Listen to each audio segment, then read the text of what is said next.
A better-than-expected readout on inflation. It slowed last month, with consumer prices rising 2.7% from a year ago, according to the just-released Consumer Price Index. Inflation cooled more than many analysts had been expecting, and Wall Street futures are higher. President Trump says he's done a lot since taking office a second time, and there's a lot more to do. 11 months ago, I inherited a mess, and I'm fixing it. Addressing the nation from the White House last night, the president pointed to the most secure border in history and prices that are coming down. Big change on the way at the nation's premier law enforcement agency. The FBI's Deputy Director Dan Bongino confirms he will resign from the Bureau in January. In a post on X, he said he was grateful for the opportunity to serve with purpose. Bongino had previous experience as a New York City police officer and a Secret Service agent, but when he was appointed in March, he was best known as the host of a successful conservative podcast. During his brief tenure, Bongino clashed with Attorney General Pam Bondi and the Justice Department over the handling of the Jeffrey Epstein files. Jennifer King, Washington. Ahead of its holiday break, the Senate has passed a massive annual defense bill. The legislation, called the National Defense Authorization Act, authorizes $901 billion in defense programs. Among other things, it raises troop pay by nearly 4%. The policy bill also demands more information on recent boat strikes in the Caribbean, requires that the U.S. keep its troop levels in Europe at current levels, and sends some military aid to Ukraine. Correspondent Craig Clugston. President Trump has announced a $1,776 warrior dividend for members of the military. He says the checks are already in the mail. Dow futures up 246. NASDAQ futures 347 points higher. More on these stories at townhall.com. This message is for anyone looking for $500,000 to $1 million or more of affordable term life insurance, even if you have diabetes, high blood pressure, or taking anxiety meds. Here's an example. If you're a 50-year-old male, maybe overweight with type 2 diabetes, $1 million of term life insurance may only cost about $200 a month. We're Term Provider, experts in finding affordable term life insurance for those that may not be in perfect health. If you've had prostate cancer, heart conditions, high cholesterol, or on prescription medications, you may still qualify for $500,000 to $1 million or more of affordable term life insurance. Get a quick quote by calling Term Provider at 800-555-2085. 800-555-2085. If you're looking for term life insurance but have type 2 diabetes, high blood pressure, or have other health issues, call Term Provider at 800-555-2085 or visit termprovider.com. termprovider.com. Perhaps not surprisingly, Communist China is upset about this. The U.S. State Department says the Trump administration has sold a massive package of more than $10 billion in arms to Taiwan. The sale, announced late Wednesday, includes medium-range missiles, howitzers, and drones. And that has angered China, which has been ratcheting up its aggressiveness toward Taiwan. China's foreign ministry says the sale seriously violates the One China policy. A spokesman says it gravely harms China's sovereignty, security, and territorial integrity, severely undermines the stability of the Taiwan Straits, and sends a wrong signal to Taiwan independent separatist forces. China firmly opposes this and strongly condemns it. Under federal law, the U.S. is obligated to aid Taiwan with its self-defense. China has vowed to take Taiwan by force if necessary. I'm Donna Warder. Townhall.com. The FCC chair finds himself in the hot seat on Capitol Hill. Democratic senators are criticizing the chairman of the Federal Communications Commission for pressuring broadcasters to take ABC late-night host Jimmy Kimmel off the air. Texas Republican Ted Cruz was critical of Brendan Carr. Government officials threatening adverse consequences for disfavored content is an unconstitutional coercion that chills protected speech. There was a push to get Kimmel off the air after comments made after the death of conservative activist Charlie Kirk. Carr said he was enforcing the public interest standard. Ed Donahue, Washington. Peter Arnett has died. The award-winning reporter spent decades dodging bullets and bombs, bringing the world eyewitness accounts of war from the rice paddies of Vietnam to the deserts of Iraq. Battling prostate cancer, he entered hospice care last weekend. He was 91. More on these stories, townhall.com.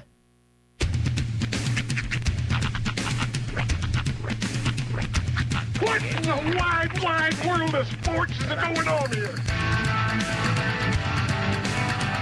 I promise you, whatever scum did this, not one man in this force will rest for 1 minute until he's behind bars. Now let's grab a bite to eat. Yeah, come on. I feel the hot wind on my shoulder and the touch of a world that is older. I hit the switch and check the number. I leave it on and then I slumber. I hear the rhythm ringing through it. Flamenco guitar and cumbia music. I hear the talking of the DJ. The devil wishing, what does he say? I'm on a Mexican radio. I'm on a Mexican world radio. Broadcasting live from high atop the J.P. White Building in downtown Roswell, New Mexico.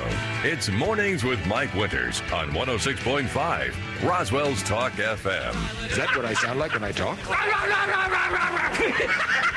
Now, here's your host, Mike Winters.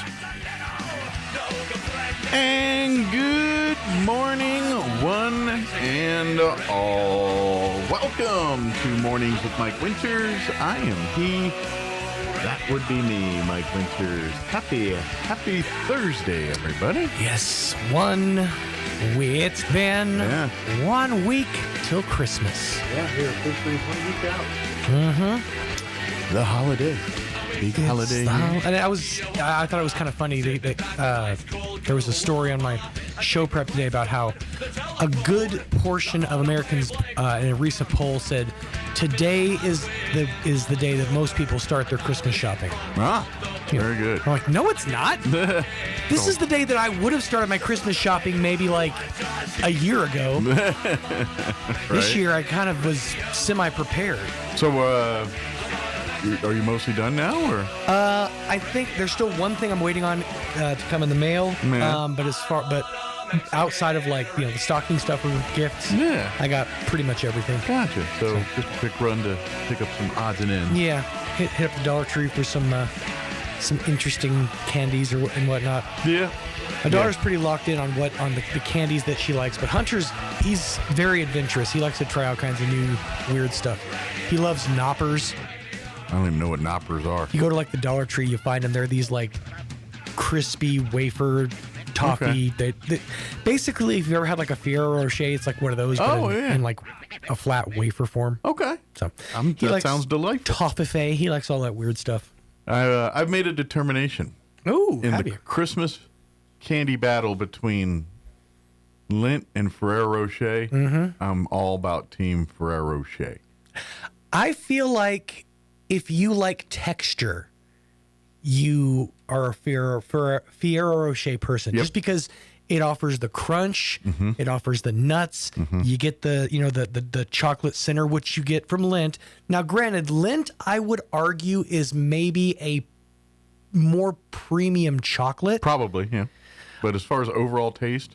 But yes, I agree that Rocher. The Rocher all the way. Yep. I would say that in the pantheon of chocolate, and see, this is where I've probably could become snooty. I don't, I mean, it's fine, but for the most part, I don't like Hershey's chocolate.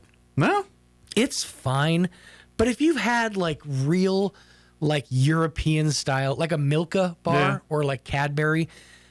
It's such a more premium chocolate. It's a completely different flavor. It's it's creamier. It's not as bitter. Having had that chocolate, American chocolate is bitter. I like all chocolate. I mean, I like them all. Yeah, except white chocolate, because that's not chocolate.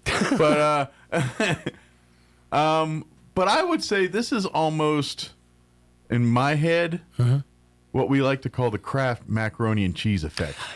Yeah, to a point. Yeah. Kraft, see, the Blue Box has stood the test of time because in its simplicity is also just kind of the nostalgic But because that's I guess that's sort of what you're saying. Yeah, exactly. That's what Hershey chocolate is. It's it does. A Mr. Good bar hits me away, it just does. You know what does that to me, but I still don't like it? Yeah. Palmer. chocolate. Yeah. You know the one with the bunny with the little floppy? Yeah. I had that chocolate all the time growing up because that was the cheaper, option. Yeah. And so that chocolate reminds me of childhood, and it's nostalgic, but I really don't like it. You know what? I'll take Hershey over that any day. You know the one I'm not a big fan of, and it's because I associate it with grandma's, is Brock's. Anything Brock's products, I'm usually kind of out on. Brock's, yes, to a point. Brock's, it hits. Brock's is also kind of like another nostalgic joint because I don't know if your stores had this growing up, but when I was growing up, there was this. It was a white stand, and it had all the different kinds of the butterscotch, the atomic fireball, all the different kinds of like Brock's candies that they offered, and then a bag. So you could like bag up your candies and pay by the pound. Gotcha. But it also had a little box, and you put a nickel in, and I mean it was honor system obviously, but you'd put a nickel in and you can get a candy. Okay. Granted, it was probably one of those you put a nickel in, now you don't feel guilty, so I'm going to grab a handful. Right. I'm not here to judge how you lived your life in childhood, but I was also raised Southern Baptist, so there was a good modicum of guilt in my system. It's like the newspaper thing. You know, you put your 50 cents or whatever it is at the time, and it's on the honor system to take one paper, not all the papers. I probably shouldn't say this. My friend is a painter. Yeah. And she, the other day, was talking about doing a job, and she's like, I need to find a newspaper machine. I'm like, well, you can just go to the Stripes. They sell. She's like, no, I need to find a newspaper machine. I'm like, what? And then it all kind of made sense. Like, oh, so you can put your Do they one exist? I remember. There are a couple. I'm not going to say where because I'm not. Well, and I don't think this one's there anymore, but I remember when I lived down on the south end off Sunset area. When that was a town and country, and then originally a Stripes, before they rebuilt it, there was a paper thing there. I think they just sell them inside now, but I do know where two are. Yeah. One of them is on site at the Roswell Daily Record, but the other one is not. That's all I'm going to say. Where is the paper? Let's start a whole thing. But... yeah, I just think that was kind of funny. But yeah, so Brock's does kind of hit that sort of nostalgia because I would go down to our store was called Straub's. That was our corner store. Okay. The corner store / bait shop. And so I'd go to Straub's and they had the thing and I would take my Brock's candy. So I got a soft spot for that. Sather's was another one that's sort of like, I could take or leave. Yeah. But now you're getting into hard candy. Right, now you're getting Mary Jane's and which all goes to the Brock's way. Do those even exist outside of Halloween? I've never seen the Mary Jane candies outside of Halloween season. I generally don't either. But it's like Peeps. Now I'm starting to see Peeps, Christmas Peeps coming out. Well, and I just and to be honest, there's only one person in my entire life that ever ate Mary Jane's. It was my grandmother. Because I remember when I trick-or-treated, you still got those things. Right. And I hated them, so she would pick those. It's same thing with the Hershey's variety pack with the little mini good Special Good Bar. Dark and the Crackle. Yeah, she always grabbed all the Special Dark. I was a Mr. Good Bar kid. I liked everything but the Special Darks. It was to me, I'm like, ooh, a Hershey, okay, ooh, Crackle, ooh, Good Bar. Yeah, I like Special Dark was like, this is grown up candy. Yeah, I didn't like it. Even the label was like, it looked fancy. Yeah, it wasn't meant for me. It's not. This isn't for kids. There's no cartoon characters on this. But there seem to be more of those in there than any other one. Course. I don't know why. I've seen kids have actually done science projects on this that have won the whole science fair, where they take a certain box of candy and say they'll organize them by color or by flavor. And point out that the ones that are usually the most popular flavor, there's only one or two of in there. You know who's the worst at that? High Chew. I feel like we've had this conversation. I just got deja vu.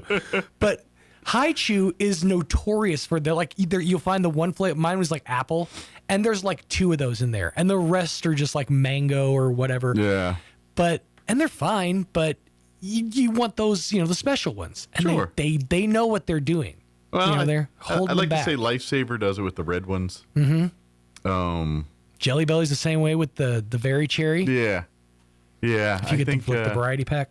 And I would say Starburst does it too. Starburst. They put a lot more yellow and orange than the other flavors. Actually, I will say this: Starburst is uniform. If you go buy a pack of Starburst right now, and you cut it longwise and open it for a cross section, you'll see that it goes in the like 4 or 5 flavors that they offer, and it goes that, and it's the exact same order. Okay. So you are, I can't speak to the bags or the multi-packs. But if you're buying a pack, it's uniform. Okay. So I always just seem to get yellow and orange. Coming to the defense of Big Starburst over here. I just seem to get yellow and orange ones.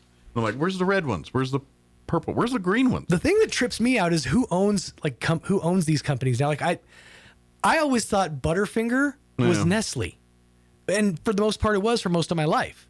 But now it's like it's a completely different company. I think it's the Mana. It's like a European company, basically. Okay, maybe they sell the brand. Maybe they bought off Nestle, branched off that portion of the company, and Mandela, I think, is what it is. Mandela Foods or something like that. Okay, I have no idea. It's the same people that own Ferrero Rocher. So there you go, Mondelez. They don't have chocolatiers that sit in a thing in a little ivory tower somewhere in the Alps or something. I don't know.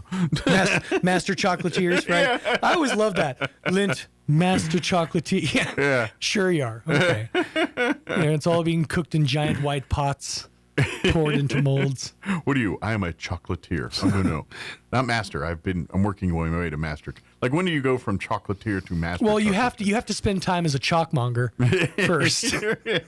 Then you work your way up to chocolate sommelier, and then you become a chocolatier. Okay. There's only 3.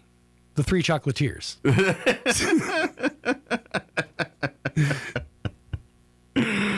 Although, according to the story, I think there is actually 4 chocolatiers. That's true. One get right now. There's Don Quixote. Donkey who? Yeah, a lot of people don't know he was a master chocolatier. Donkey who?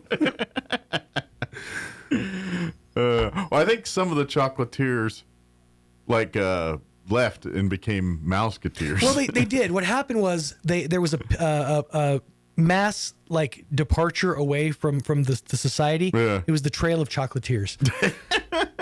It's getting bad. It's really getting real bad. You better stop this before we go so far off the rails that we can't even get back on. Because I'm like, chocolatiers for fears? I could do this all day. That rock song from the 80s, No More Chocolatiers, that was about the trail of chocolatiers. So many lives lost, so many chocolate drops. This is why they pay us the big bucks, folks. Right. Dozens of dimes come our way. All right, let's get the show going, I reckon. We do have a full slate for you for today's show. We're going to replay this hour. We had Katie Wright and Tamara Schubert join us from the Chaves County Extension Office on Tuesday, encouraging folks to sign up for classes that start here right in the new year, including all the diabetic cooking classes, all that, like January. First part of January, they kick off here. So. It is very interesting, that class they offer, how to cook a diabetic. All right. Going all the way with it, aren't we? Diabetic tears. Too many chocolatiers. That's right. So we'll do that this hour. Don Weld, wearing his Friends of Bitter Lake Wildlife Refuge hat, will join us here in the 8 o'clock hour, give us an update on what's going on at Bitter Lake. And then in the 9 o'clock hour, we'll have the folks from the DA's office, 5th Judicial District. I don't know if it'll be Diana or Justin or any of the it's just going to be the dogs this time. It could be just the dogs just coming in tuxedos and hats. I'd love to see, the DA dogs with the headphones on. That's right. With the microphone. Yep, they'll just take over the show. So, plus we'll have all of your features, including the newses, local, national, variety, commercials, sports, and whatever else we can come up with for today's show. But first, your weather. Weather this hour brought to you by Southwest Bearing under new ownership. Custom solutions for your heavy equipment. Hydraulic hoses, hose repair, bearings, seals, sprockets, belts, tools, fluids, and fittings. I'm meteorologist Steve Hamilton with your Pecos Valley weather. High pressure is to our southwest, and that's moving into our area. Should hang around through the weekend, so we're looking pretty good. Low 70s and sunny today. We're in the mid-30s overnight under clear skies, and then about the same for Friday, sunshine and mid-70s. down to 40 and clear for Friday night. We'll be hitting about 80 and sunny on Saturday, upper 60s Sunday. I'm meteorologist Steve Hamilton, and that's your latest forecast. Thank you, Steve. Currently 64 degrees here in Roswell. Humidity is at 21% with winds out of the northwest at 16 miles per hour. And it's already 64. High 70 today. But yeah, I noticed this morning coming into work, walking in, it was quite pleasant. And I was like, oh, wow. You know, I almost was like, I could almost take my jacket off. Almost, but I didn't. But yeah, 64 currently. For today, mostly sunny, 70 for our high, west winds 5 to 15 miles per hour. Tonight, clear skies, overnight low of 34 degrees. South winds at around 5 miles per hour. Friday, warming up to the mid-70s. Tomorrow, sunny and 75 with south winds 5 to 10. Tomorrow night, clear, overnight low of 40. West winds 5 to 10 miles per hour. For the weekend, Saturday, sunny, 79, pushing 80. We'll see, right around 80. Northwest winds 5 to 10. Sunny on Sunday, down in the mid-60s, 65 for Sunday, so a little cooler there. And then next week, your Christmas week, Monday, sunny and 73. Tuesday, sunny and 72. Christmas Eve, mostly sunny, 75. Have not given me Christmas. We'll get that tomorrow, but I'm going to guess somewhere in the 70s, just based on the trends here. So there we go. That's a look at your weather forecast. It is 21 minutes after 7 o'clock. We're going to take a quick commercial break. Then we're going to play our interview with the Chavez County Extension Office ladies. Don't go away. You're listening to Mornings with Mike Winters. Looking to start, continue, or complete your higher education journey? Join the more than 6,000 fellow Greyhounds on their journey to student success. Eastern New Mexico University offers the most affordable higher education degree in the Southwest, and New Mexico residents can go to school tuition-free with the New Mexico Opportunity Scholarship. With online or in-person degrees, ENMU is the right choice for you. For more information, visit enmu.edu. ENMU, student success. That's what we're about. Check out some of the season savings you'll find this week at your local Farmers Country Market. Select gallons of Food Club milk are $2.98 each, and select boxes of Pillsbury cake mixes are 5 for $5. In produce, fresh asparagus is $2.77 a pound, and jumbo oranges are 97 cents a pound. In the meat department, family packs of bone-in standing rib roasts are $8.99 a pound, and Cook's bone-in shake portion hams are 99 cents a pound. These are just some of the season savings you'll find this week at your local Farmers Country Market.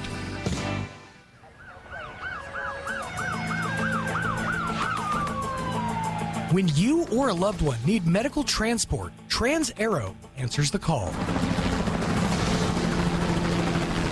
Trans-Aero Medevac operates 3 rotorcraft bases and 1 fixed-wing base in southeastern New Mexico, allowing them to respond quickly to emergencies across diverse terrains.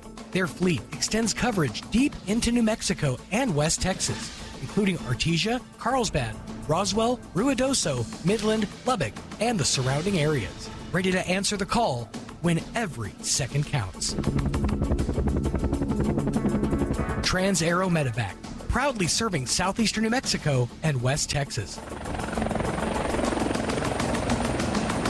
Flown for free, thanks to the partnership from the City of Artesia and Trans-Aero Medevac. Life support by air. Here's a Mornings with Mike Winters fun fact. Due to extreme pressure and weather conditions, it literally rains diamonds on Neptune and Uranus. Stop snickering because I said Uranus. Here's Mike Winters. And joining us in studio this morning from the Chavez County Extension Office, Katie Wright and Tamara Schubert back with us. Good morning, ladies. Good morning. In unison, cheery. Look at that. We try. Well, good news is, after years of chit-chatting about it and talking about it, you guys have mostly moved into the new offices and everything. So we are. So our day-to-day operations are at the new location. Yeah, so if you need something, go there. 1610 Southeast Main Street. So if you're familiar with the area, we're in the same parking lot as I Associates and Senior Olympics. Nice. But we are the very southwest building. They're still working on signage. So if you get lost, you have to call. There you go. But not our regular office number because we will have a new one. Gotcha. But if you're near the Senior Olympics and I Associates, you're in the ballpark. Yes, start knocking on doors. We'll get you there. Just start knocking on. Hi, you the extension office? No, they're 2 doors down. We've got some super friendly neighbors, so it'll work. Well, good. It'll be good. And looks convenient, Hey, I can go work on my glasses. I can walk right over next door here. But if you do need, because, obviously we're getting here with the holidays and things kind of quiet down over the Christmas break here. But, 2026, you guys kind of hit the ground running with, new classes, just the kind of the New Year activities and stuff. So now's the time to sign up for a lot of stuff. If you want to get in on some of these classes that start here in the first part of the year, don't wait till the first part of the year to do that. Come by the office or call and get signed up and get going on this. So, because they fill up I know your cooking sensations classes and the year-long, I can't remember the name of it right now, the year-long diabetes class, those fill up fast, and so you kind of got to sign up in advance. But they're very good. That's why they fill up fast, because you learn a wealth, and you really learn how to deal with diabetes in a way that's, an enjoyable life, instead of, checking boxes every day and making sure your blood sugar's this or that. And I can't, that cookie I can't eat that because it doesn't, you start getting intimidated by a bowl of cereal all of a sudden. So we are doing what used to be the Prevent T2 program. So it's more general health, wellness, and prevention of chronic diseases this year. So we'll have some more cooking demonstrations, some more guest speakers, some more general health information, but still focused on wellness and nutrition. More fun to be at. Yes, absolutely. So that one does kick off on January the 6th at 4 o'clock. So the classes will be on Tuesdays from 4 to 5. The first quarter of the year, we do meet every week, and then we kind of start weaning off after that. But do call the office and RSVP, and I say call. The best way to get us right now is email, unless you have our cell phone numbers. Yeah. Until they're hoping to get us a phone number this week. Knock on wood. But the best way to really get us is that chavis@nmsu.edu email. Good. And I know you guys check the Facebook pages pretty Absolutely. Pretty regularly too. So if you're a Facebook user and do that frequently, you can shoot a message through there, and you guys will answer whatever question you got there. So, or if you want to sign up for anything, or ask about one of the extension clubs or 4-H or any of that stuff, they'll be happy to do, or any ag-related stuff. So, Spider, I know, speaking of that, are they in a hunt for a new...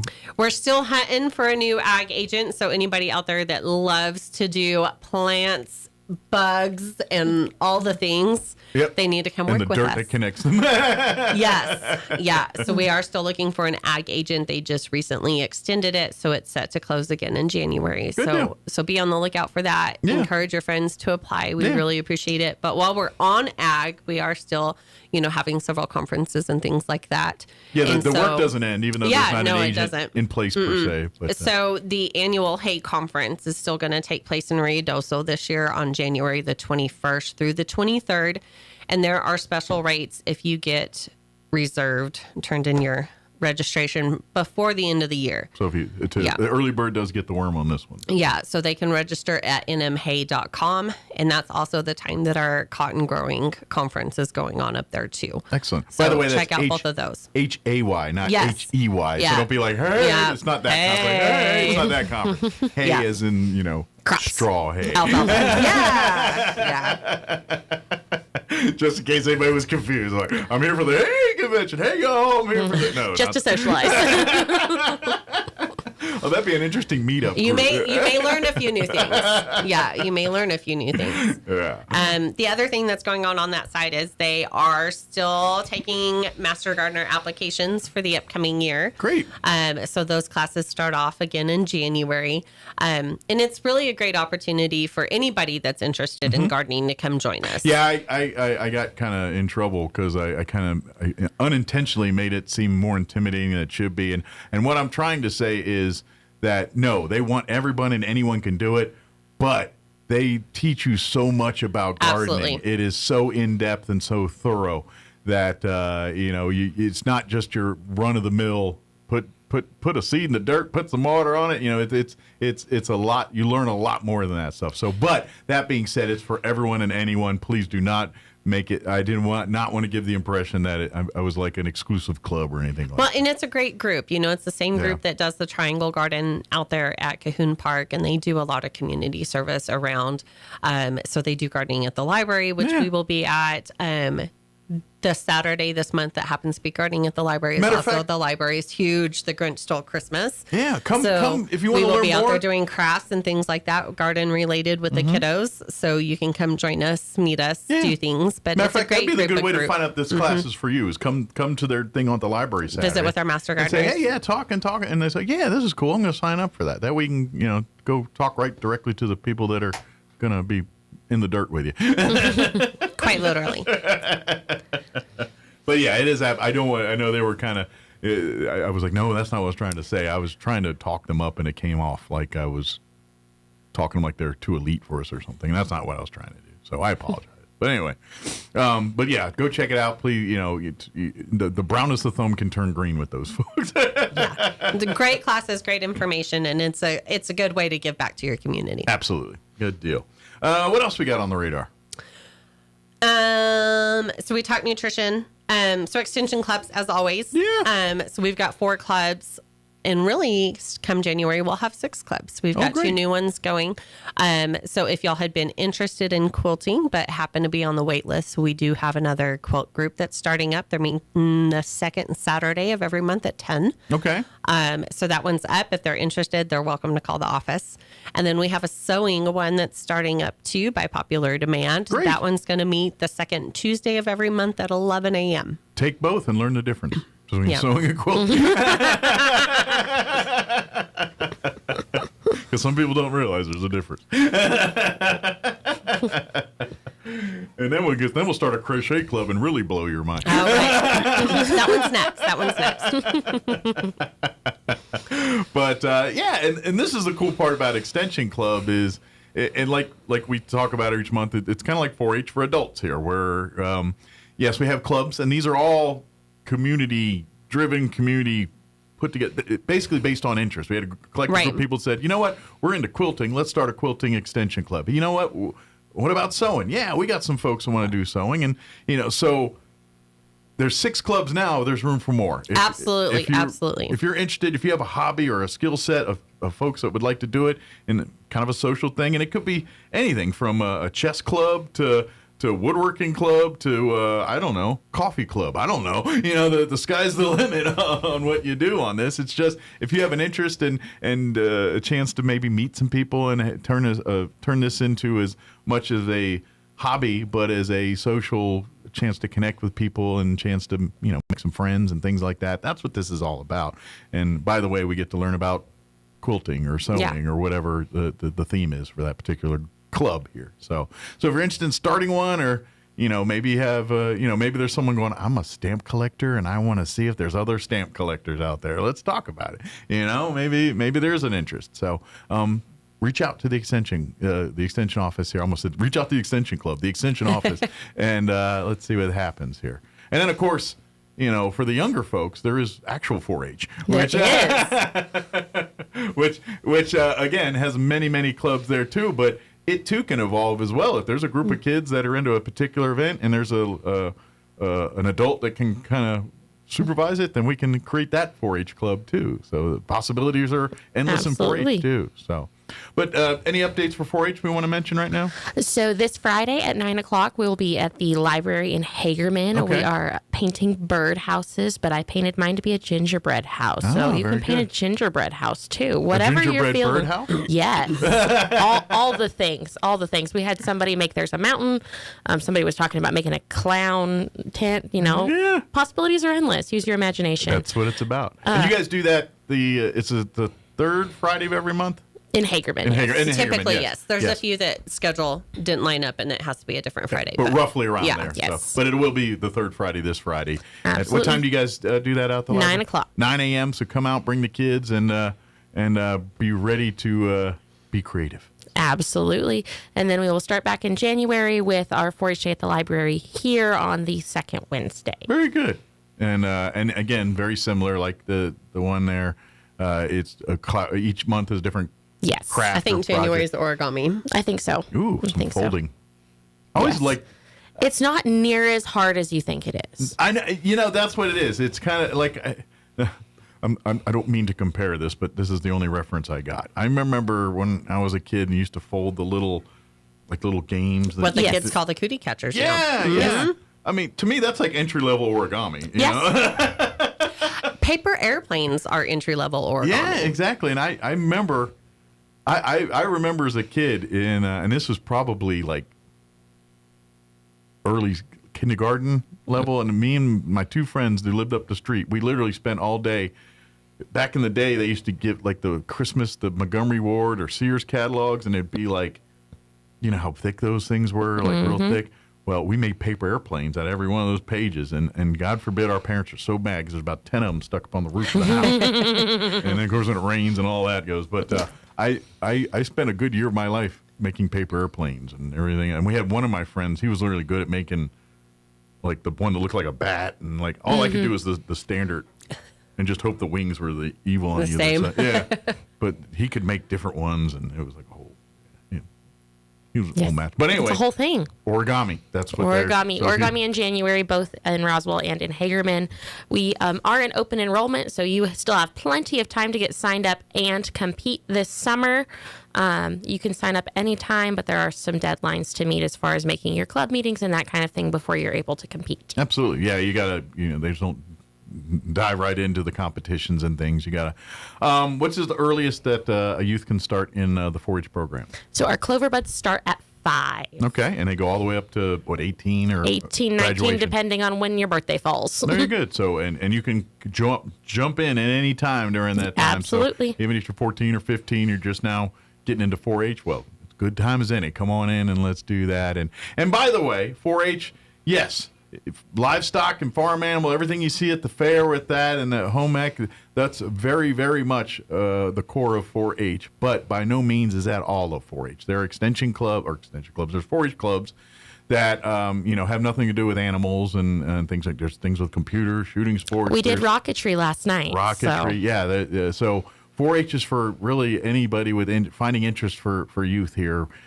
Yes. There is a lot of roots in the livestock industry and stuff, sure. But it's by all means, you don't have to be a farmer or rancher or a child of a farmer or rancher to benefit from the 4-H program. So come learn about it. Come to a meeting. Maybe it's rockets you're into, or maybe it's shooting sports, or maybe it's computers, whatever that is.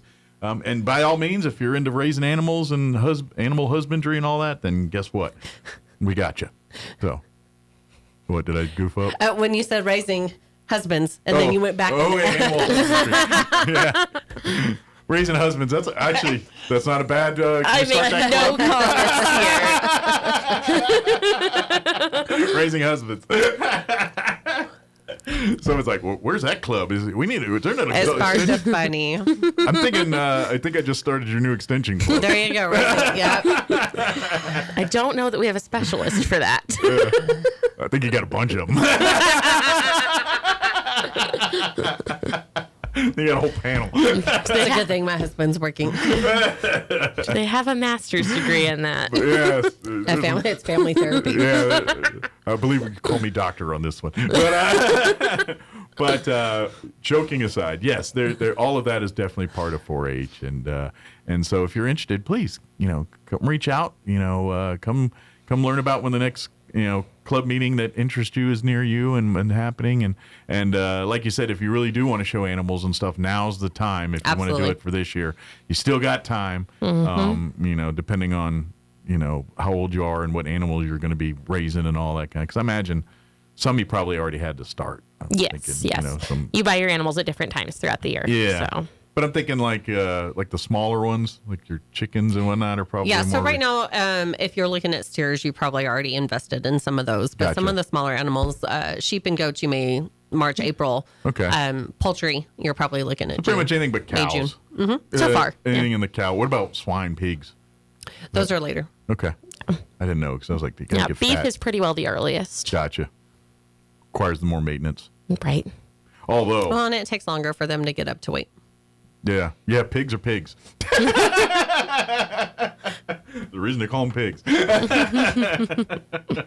But and of course, I know we're not near fair season, but I always do like, since we're talking 4-H and stuff, when you do go out to the fairs and stuff, please, as much as we enjoy the rides and the commercial building, please equally hang out in the education building, the arts and crafts building, the livestock show ring. That's the true heart of the fair each year, and you get to see the coolest parts of the fair in those buildings right there. You get to see the most impressive things because you get to see these young men and women either showing animals or seeing the fruits of their labor in the arts and crafts building or education building. And I'm telling you, it's always 10 times more impressive. Every time it's like you could set your watch to it. You walk in there, the arts and crafts building, you look at these paintings like, wow, that's really great. And you look real close, some 8-year-old did it. And you're like, geez, Louise, that is impressive. And so that's the real cool part of the fair each year, whether it's the Chavez County Fair or the Eastern New Mexico State Fair, or whatever it is. That's the sweetest part of it. So don't forget that part when you come out. I know we got a minute between all that. What else? Is there anything else we wanted to make sure we covered as far as extension stuff? I think that's all on my list. All for now. Okay. Is there any of those, like we talked about the hay, but I know like with pesticides and all that, isn't it usually around the first of the year? So we just got done with our pesticide training in November. Okay. We had that one. That's our annual. Okay. So the next one that we're going to be having up kind of locally is the Southeast Ranchers Workshop. And so I'll get with those ag agents and see which county is going to host it. We're in the very beginning planning stages on that one. Some of that stuff is kind of going on too. But yeah, and of course, if you have any questions about that, like we said, best bet is to email the extension office, at least for the next several days till we get a phone number because of the transition of being in the new building. But the phone number, it's not like your cell phone. You don't get to carry that number over with you. They got to. We tried, but it didn't work. So yeah, we'll have a new phone number, like I said, hopefully within the next day or two. But the best way to get us is that chavis@nmsu.edu. Yeah. And it's Chavis with an S. But that's the best way to get us like right the now. county. That's if you're around here or not around these parts. You spell it with Z. You're not from around these parts. Yeah. And then I always because I catch it with our news people and stuff, where because most of us say Chavez around here, but occasionally it gets them out to Chavez or Chavez County. And I'm like, you're not from around these parts. I'm not from around these parts, but I've been here for like 30 years now, so I'm around these parts enough to know. You count. I can pretend. I know the difference between green chili and what it is. So, good deal. Again, and then, of course, don't forget, you can always go online on Facebook.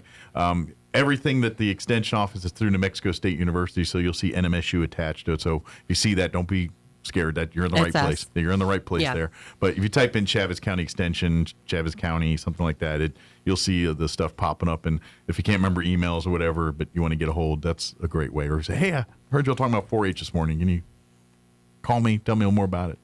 Reach out. They'll be happy to do that. And, absolutely. Are you guys having any special Christmas hours or anything like that? So we're closed, I believe, Christmas the 25th and 26th. and the day after. Okay. Yep. Yeah, and then New Year's. Very good. So our admins are out because they observe NMSU. But Katie They're on and spring I, break, Christmas winter break. Yeah. So Katie and I will be in. Good deal. They get us. Stop in, say hi. It's usually pretty slow. So. I'm just saying, you guys are technically with NMSU. I'm like, look, I ain't even on holiday break. I'm just saying, I got to rest up too. It's also the quiet time that Katie and I get some things done. I know what's going on. Have y'all seen that commercial? Usually it's on during NFL Sunday football games. Like the office has to work on Sunday, but they all are like going to turn into a party. So one brings hot dogs, and they turn into one brings Peyton Manning, weirdly enough, and they have a big like football party at the office. That's what you guys are doing. You guys are like, you open the drawer. I wish. Well, and y'all are handy. You're like, I brought a pie. I brought a tablecloth. I got a spatula to serve this bad boy. I just feel like y'all could be doing that. Just you two. I mean, if you wanted to taste test the recipes for your next classes, I'm in. There you go. There we go. I can be quality control. But, and then, of course, please sign up. Ask about these. I'm telling you, if you're interested in signing up for these, do it now. January 6th, these filled up quick. And I know every year you guys have people in the spring. When's that class? And you're like, it's already happened. It already happened. And, don't be that person this year. Sign up now. Do it now. This is the time. Get it done. So that way January 6th rolls in. You're ready to eat and cook and learn. So notice I said eat first. I know priority. There you go. good. Did we get it all? Is there anything we missed? I think we're good. Excellent. Well, ladies, have a Merry Christmas, Happy Holidays, and get some downtime. I know, like I said, it will be quiet. So, and I Katie mentioned something about don't want to cook. What do you do on the holidays? I mean, do you get out of cooking? Or no? Do you have to? So it's just Ethan and I. So we can still go back to our mom's houses, so and you they can are rely on happy to others. cook. Okay. And So it's great. you just go as a consumer. I bring a desserter aside and call it a day. Nice. There you go. You do work for the extension office. It would be rude not to bring something. Right. It's like, right. this is your job. You at least bring something, being this guy. What about you, Tam? Are you? We usually go to Cody's parents' house. Nice. So you get to just consume too. That's an 8-hour drive for us. So we get out of taking things. Your labor of love is making the drive. But do you get there and feel obligated to muscle in the kitchen and do sometimes we do. It because that's kind of thing. Oh, can you stir this or can you, make the I eggs? just need somebody to sit at the counter and talk to me while I cook. There you go. But Just I can handle it if I have company. To have someone sitting there, doing the thing. Occasionally, maybe handing you a spoon or something. Right. I got you. Not too bad. What's you guys have a go-to Christmas meal? I know, like a lot of people, Thanksgiving they kind of do the turkey and all that. But for Christmas, you guys have a family tradition or Christmas? We usually do ham or prime rib. That's kind of the go-to. Cody's does prime rib. Yeah, I think a lot of people go you go with the turkey. Like, look, I'm not doing another turkey, especially since Thanksgiving was late this year. Mm-hmm. So it feels like it was just Thanksgiving we last still week. have some in the fridge. Yeah, exactly. Kind of thing, I'm pretty sure I should have thrown it away. You shouldn't. But if you still have your turkey in the refrigerator from Thanksgiving, please dispose of that properly. I don't have turkey, but I'm not going to lie. I threw away some sweet potatoes and stuffing over the weekend from Christmas. I'm not proud to say that. From Christmas? I mean, not Christmas. Okay. From Thanksgiving. From Thanksgiving. Escalated yes. very there quickly. There was some leftover. Yeah. Well, and this is my wife's fault. She does not understand that you do not need 50 pounds of dressing for a 10-pound bird. I'm just saying, she only knows how to make it. It's really good, but she only knows how to make it one size, and it's super sized. And I am guilty of that as well. And stick it in the freezer. I'm like, yeah, just whatever the recipe says, half would be more than enough. But no, we need it. No. Every year we have 30 pounds of dressing and a 10-pound bird. And like enough giblet and gravy, you know what I mean? Like there's not enough gravy to go for all that stuffing. Like you got to start inventing So more it gravy. sounds like you need to get in the kitchen and help her make more gravy. Or make less stuffing.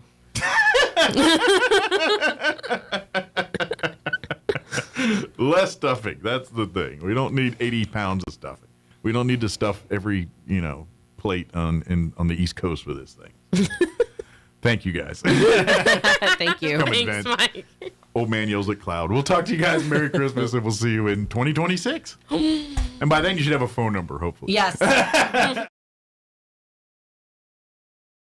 Now for a Pecos Valley News Update. For the first time since its inception, Rio Rancho Public Schools will have a new superintendent. Dr. Robert Dodd was selected during a special Rio Rancho Public Schools Board of Education meeting on Wednesday. Currently, Dodd serves as the Director of School Leadership and Improvement for Montgomery County Public Schools in Maryland. Dodd will assume his new role next March. He will replace Dr. V. Sue Cleveland, the only superintendent in the district's history. She's retiring after 3 decades in the position. One of northern New Mexico's largest cities is finally seeing the opening of a new crossing over the Animas River, cutting drive time for a growing area. It's a sign of something new that Farmington drivers are happy to see. For decades, Farmington's city center had just one bridge connecting both sides of the community over the Animas River. The city is now opening a second bridge. This project will provide connectivity in a region that's growing, said Rhonda Lopez, District 5 engineer, New Mexico Department of Transportation. Now you're up to date. I'm Sandy Connor. There are many hidden dangers of using ChatGPT and other AI chatbots. This latest one looks even more horrendous than all the others. I'm Kim Commando for LinkedIn. A great new hire can change everything. LinkedIn's AI assistant finds your best matches fast. Post your job for free at linkedin.com/Kim. Wrongful death lawsuits against OpenAI, the owners of ChatGPT, have been piling up. Many come from distraught parents whose kids heavily engaged with Chat before committing suicide. Now, a deeply disturbed Connecticut man killed both his 83-year-old mother and himself after months of delusion-filled exchanges with ChatGPT. He was convinced his mother was a part of a vast surveillance network targeting him and him alone. Pure madness. But Chat did nothing to dissuade the man's obvious delusions. ChatGPT can do many things, so why can't it recognize a long string of dangerous ramblings? I'm giving away up to a $500 Amazon gift card every single day at winfromkim.com. If you run a small business, you know hiring the right person can make or break you. One bad hire costs you time and money. One great hire transforms everything. That's why I use LinkedIn Jobs. Their new AI assistant makes hiring easier. In fact, employees hired through LinkedIn are 30% more likely to stick around for at least a year compared to the leading competitor. When every hire counts, that's huge. With LinkedIn Jobs AI Assistant, you set your criteria, it filters all the applicants, and you see only the best matches. No more drowning in resumes. Plus, it suggests 25 great fit candidates every single day, so you can invite them to apply and keep things moving. Hire right the first time. Post your job for free at linkedin.com/Kim. Then promote it to use LinkedIn Jobs' new AI assistant, making it easier and faster to find the top candidates. That's linkedin.com/Kim to post your job for free. LinkedIn.com/Kim. Terms and conditions apply. I'm meteorologist Steve Hamilton with your Pecos Valley weather. High pressure is to our southwest, and that's moving into our area. Should hang around through the weekend, so we're looking pretty good. Low 70s and sunny today. We're in the mid-30s overnight under clear skies, and then about the same for Friday, sunshine and mid-70s. Down to 40 and clear for Friday night. We'll be hitting about 80 and sunny on Saturday, upper 60s Sunday. I'm meteorologist Steve Hamilton, and that's your latest forecast. It's time for the Chavez County Sports Report. Hey, we want to wish congratulations to the boys soccer players that were picked all-state. Now, right when the season ended, we told you about the all-star seniors that were picked. This is all-state, all classifications. And Class 3A, NMMI had 5 selections, 2 first-teamers. Luis Rodriguez Valencia, senior forward who had 8 goals on the season. Daniel Dos Montes Urbina, a junior midfielder, he had 10 goals on the season. For the second team, Grantland Grant picked as a junior defenseman, Rudolfo Anaya, a junior goalie, and Wagner Morado Cunha, a junior midfielder. He had 17 goals on the season. Congratulations also to Roswell's Jose Gonzalez, 5A second team at forward. He was a senior. And Angel de los Reyes from Goddard, a senior goalie, second team selection for 4A. The sports report brought to you by DSI. Call DSI for all your office technology needs. I'm Eric Butler at Roswell's Talk FM 106.5. With an SRN News Business Brief, I'm Andrew Stewart. The battle for Warner Brothers heating up. Warner Brothers is telling shareholders to reject a takeover bid from Paramount Skydance, saying a rival Netflix offer will be better for customers. Paramount went hostile with its bid last week, asking shareholders to reject the Netflix option favored by the Warner Brothers board.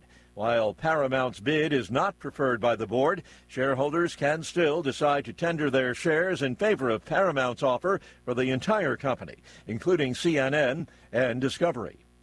Rich Thomason reporting. Meanwhile, the proposed $85 billion merger of Union Pacific and Norfolk Southern Railroads has lost the support of 2 of their biggest unions. Officials worry the deal would increase safety risks. On Wall Street yesterday, the Dow sank 228 points. With business, I'm Andrew Stewart. Wrapping up a discussion of the traits that should be seen in the followers of Jesus, Paul writes to the Colossians saying this: "Let the peace of Christ rule in your hearts, since as members of one body you were called to peace.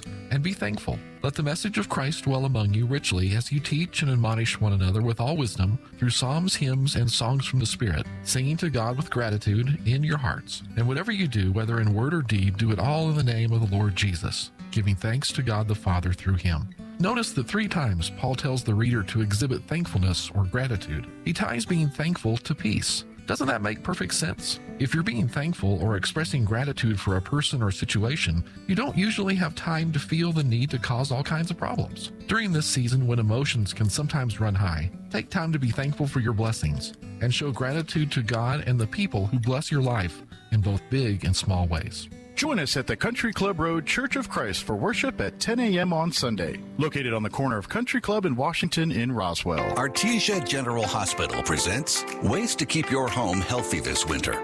Picture it, your home on a cool evening. The heater's humming, the family's cozy, and everyone is staying healthy because you planned ahead. Start with flu shots for the whole family and remind the little ones washing hands is a superpower. Next, balance those holiday meals. Add roasted veggies, swap sugary drinks for water, and enjoy rich foods in smaller portions. And while you enjoy that warm indoor air, remember your skin needs care too. Moisturize daily, run a humidifier, and drink plenty of water. A healthy home makes for a joyful season. These healthy living reminders are brought to you by Artesia General Hospital, ready to help take care of you and your family. Are you a closer who's tired of caps, limited leads, and begging for scraps? Pecos Valley Broadcasting, the dominant radio and live streaming force in Roswell, Artesia, and Carlsbad, is hiring one senior account executive in the Carlsbad-Artesia area who can handle current clients, sell ideas and promotions, and continue to build their list. You'll have the chance to promote ideas that actually move cars, sell furniture, and make people hungry, giving businesses the opportunity to be noticed with uncapped commissions. If you've got at least 2 to 3 years in outside sales or crushing radio, TV, or digital sales in southeastern New Mexico, send your resume now to hireme@pvbcradio.com. Apply today. Pecos Valley Broadcasting is an equal opportunity employer. Here's a Mornings with Mike Winters fun fact. Men are 6 times more likely to be struck by lightning than women. That's because men are 6 times more likely to wear a tinfoil hat in a thunderstorm. Here's Mike Winters. And good morning. It is closing in on 7:56. Stay tuned next hour, about 8:15 or so. Don Weld's going to be back joining us, wearing his Friends of Bitter Lake Wildlife Refuge hat. He'll give us an update on what they've got going on out there. Always looking for more volunteers to be part of Friends of Bitter Lake, and of course, a lot of the work that's going on. And if you're not familiar with Bitter Lake, that's really, there's Bottomless Lake State Park, which is kind of where you go to recreate, camp, enjoy the lake, things like that. Bitter Lake is a wildlife refuge. It's the people are there to observe, and that's about it. You don't get, you can't be camping and stuff out there. It's you're there to see nature in action and get to watch it. So it's a really beautiful place. So, but we'll talk with Don next hour and get an update on Friends of Bitter Lake and all that. Then stay tuned in the 9 o'clock hour. About 9:15 or so, we'll have the folks from the district attorney's office. I'm not sure if it'll be Dinah Luce or Justin Dominguez or Hunter or one of the or Gina, but one of our folks in the office will join us here and give us an update on what's going on there. We'll have that about 9:15 or so. I really don't have much time to get into it to this hour, but maybe just touch a little bit. We had night 2 with our new cat, kind of in the home after she had her spay surgery and all that Monday.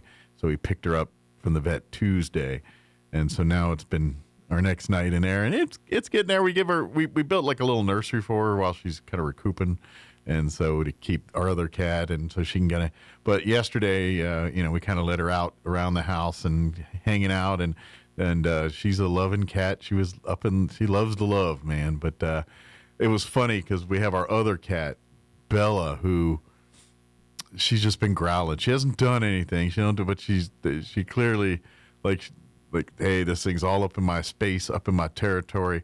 What's she doing going by the water dish? Just doing a lot of that. So they'll get used to each other. It's just a little growing pains. But the thing about Bella, she's all bark and no bite. She'll sit there and holler and hiss and moan, but she don't attack. She don't do anything. She's just a complainer, like her dad. So, but if they ever get to Bella's kind of beefier compared to Reba, our new cat. She hasn't been in the household getting fed up and fat yet. So she's but she's got a little frisky to her too. I'm noticing she's definitely an explorer. She's not shy. She likes to go around and check things out. I could tell she was trying to respect Bella's space. She was kind of, she'd kind of lay low when she'd go near Bella. She wouldn't go near her nothing, but she would kind of, and then when Bella was really growling, I saw Reba kind of growl back, and I was like, yeah, you go. So it's getting there slowly. It'll be all good. But yeah, we're hopefully here next day or two we'll see how she does, not being in the nursery anymore, but we'll give her another day or two on that one, see how that goes. But I'll keep you updated, especially as we get over to the Christmas holiday here and all that, because actually my Christmas plans are kind of little up in the air still here with some family stuff going on, so I'm not sure exactly what we're doing for Christmas yet. That's a whole nother story. I'll tell you someday, just not today. All right, it is closing in on 8 o'clock. Town Hall News is up next. We will be back here on the other side of Town Hall News. You're listening to Mornings with Mike Winters. Good morning. The great one, Mark Levin, is now in Roswell on 106.5 KEND Roswell. This hour from Town Hall, I'm Rich Thomason. The stubborn inflation that drove prices through the roof in the past few years continues to ease. The Consumer Price Index rose 2.7% last month, but it was a smaller than expected increase and shows a continuing downward trend in pricing.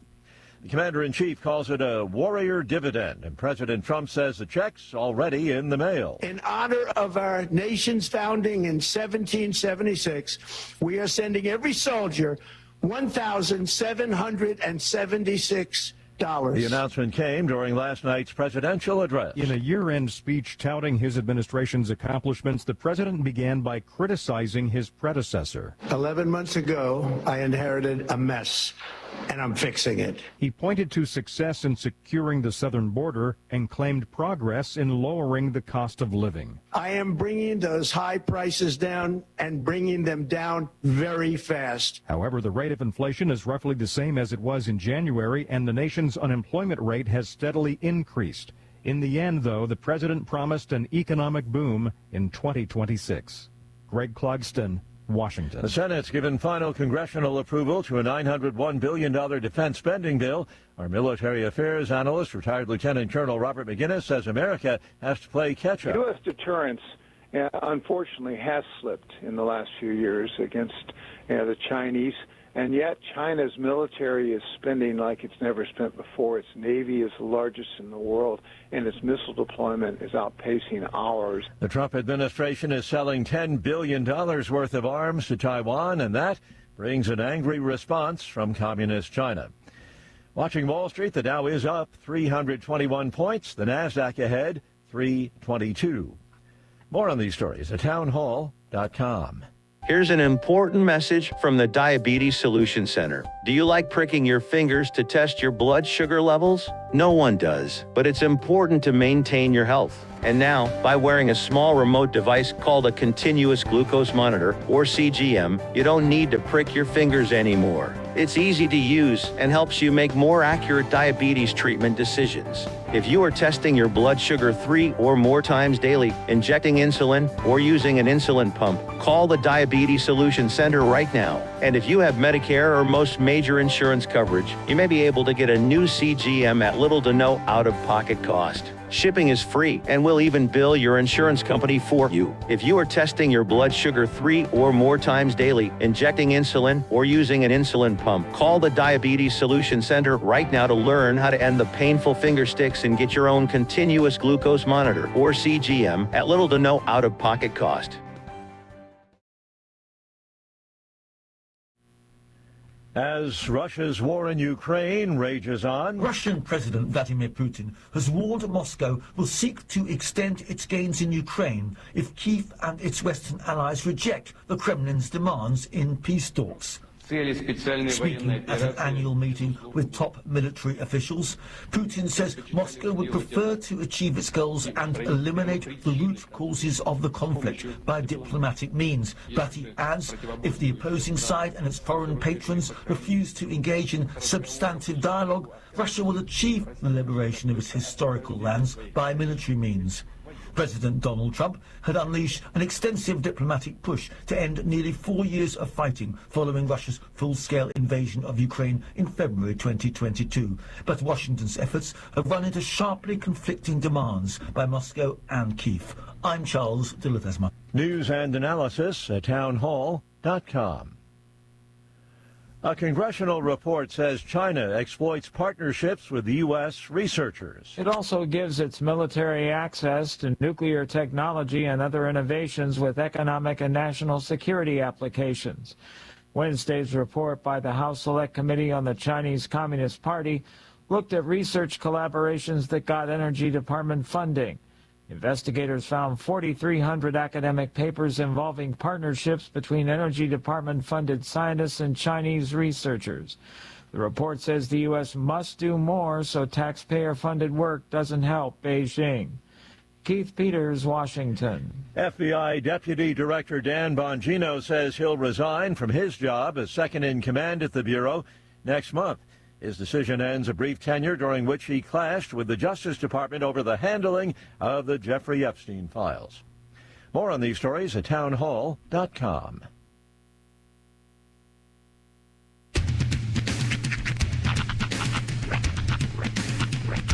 What in the wide, wide world of sports is going on here?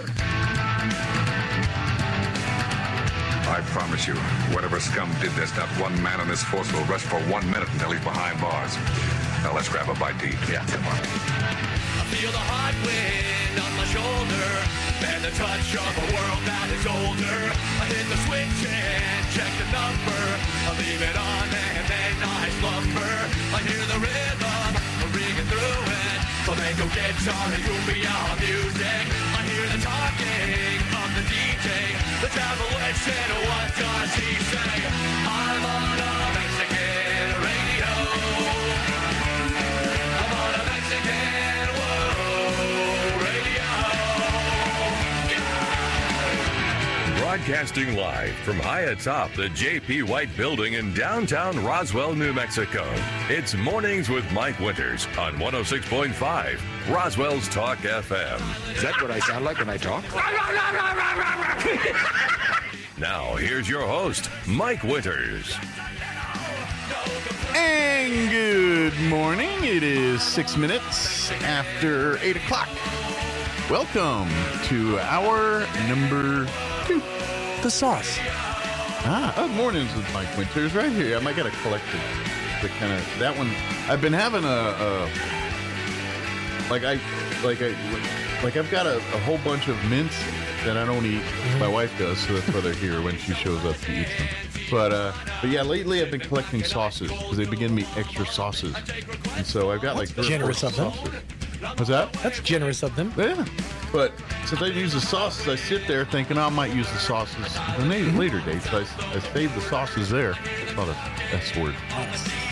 But I'm running out. The sauces keep falling off the little table I got here. So you're getting to the problem where you have more sauce than you have space. I know. So I need a sauce storage facility. Or maybe a sauce intervention. Yeah.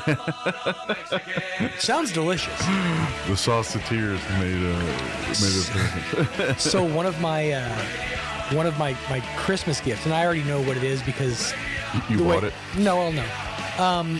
The way my friend works is if I say something like, "Oh, I really want such and such," next thing I know, she's down looking at her phone, and so I really want $1 million. I know this is coming, but I'm getting an immersion blender. Okay. For Christmas. What is an immersion blender? It's one of those stick blenders with like the blade on the bottom. Oh, okay. And I'm getting it specifically because I've been interested in starting to make mayonnaise. My own mayonnaise. My own aiolis. You have the oddest hobbies. You know what? You got to keep it varied as you get older. You got to still find bartender? things. Or you now if you're moving on to mayonnaise? Haven't made a drink in at least 6 months. But and honestly, I'm probably going to toss most of that out. If not, some of the stuff I really want to save though, because I have some really nice stuff. The smoker set that I have is really a cocktail smoker set. Yeah. So I mean, even if I ever do get back into it, I want to still have that equipment. But you know, my interests have kind of waned and varied, and I've learned that there's different things you can do with an immersion blender that, you know, I think would be kind of fun. Mayonnaise is just put pretty much egg and oil, right? It's a process, though, because when you're making it, you have to mix while you're adding in the oil gradually. I got to stop doing this on the camera. And you're blocked by the monitor, so it's kind of like you're kind of fluffing it essentially, and it makes that emulsion that is mayonnaise. Okay. But the internet is what does it to me because, like, you know, you learn it's not just mayo. It's like, you know, you can add there's like a black garlic aioli that I was learning how to make. You know, it's kind of interesting. Or there's one that's like a wasabi mayo that's more for like Asians, and it's closer to like a Kewpie mayo than it would be to like a Duke's or a Hellman's. Okay. There's a whole realm. Once you break the seal on any one like specific niche thing, there's a whole world behind it. You just got to break into that shell, and then you discover the whole world of. I'm a mayo-cateer. Of immersion blending. It's really a lifestyle more than it is a hobby. It's a lifestyle. I'm about the mayo life. That's right. # mayo life.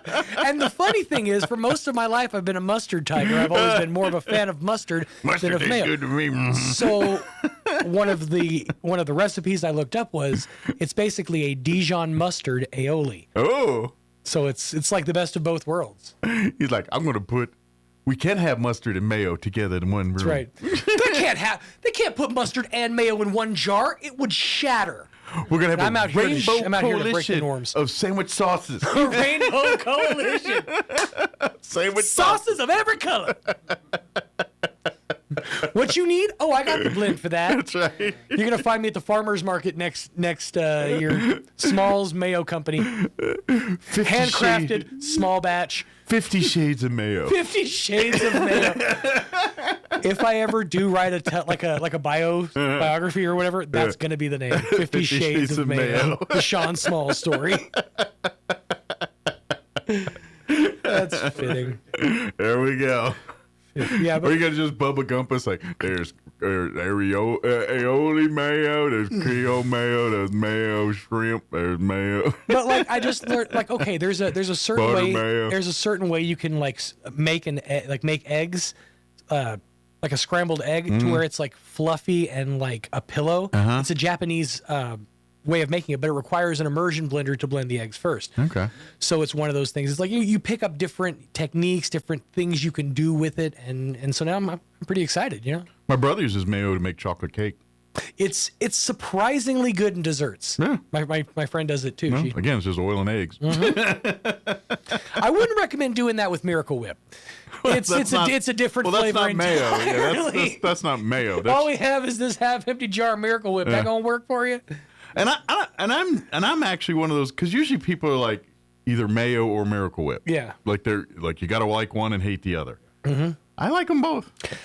It's really in the mood for one or the other. It's just a a mood thing. situational thing. Yeah. If I'm eating like a sub or like a fancy sandwich with good meats, then yeah, it's better with mayo. But I have found that a bologna sandwich is better with Miracle Whip. I like Miracle Whip on.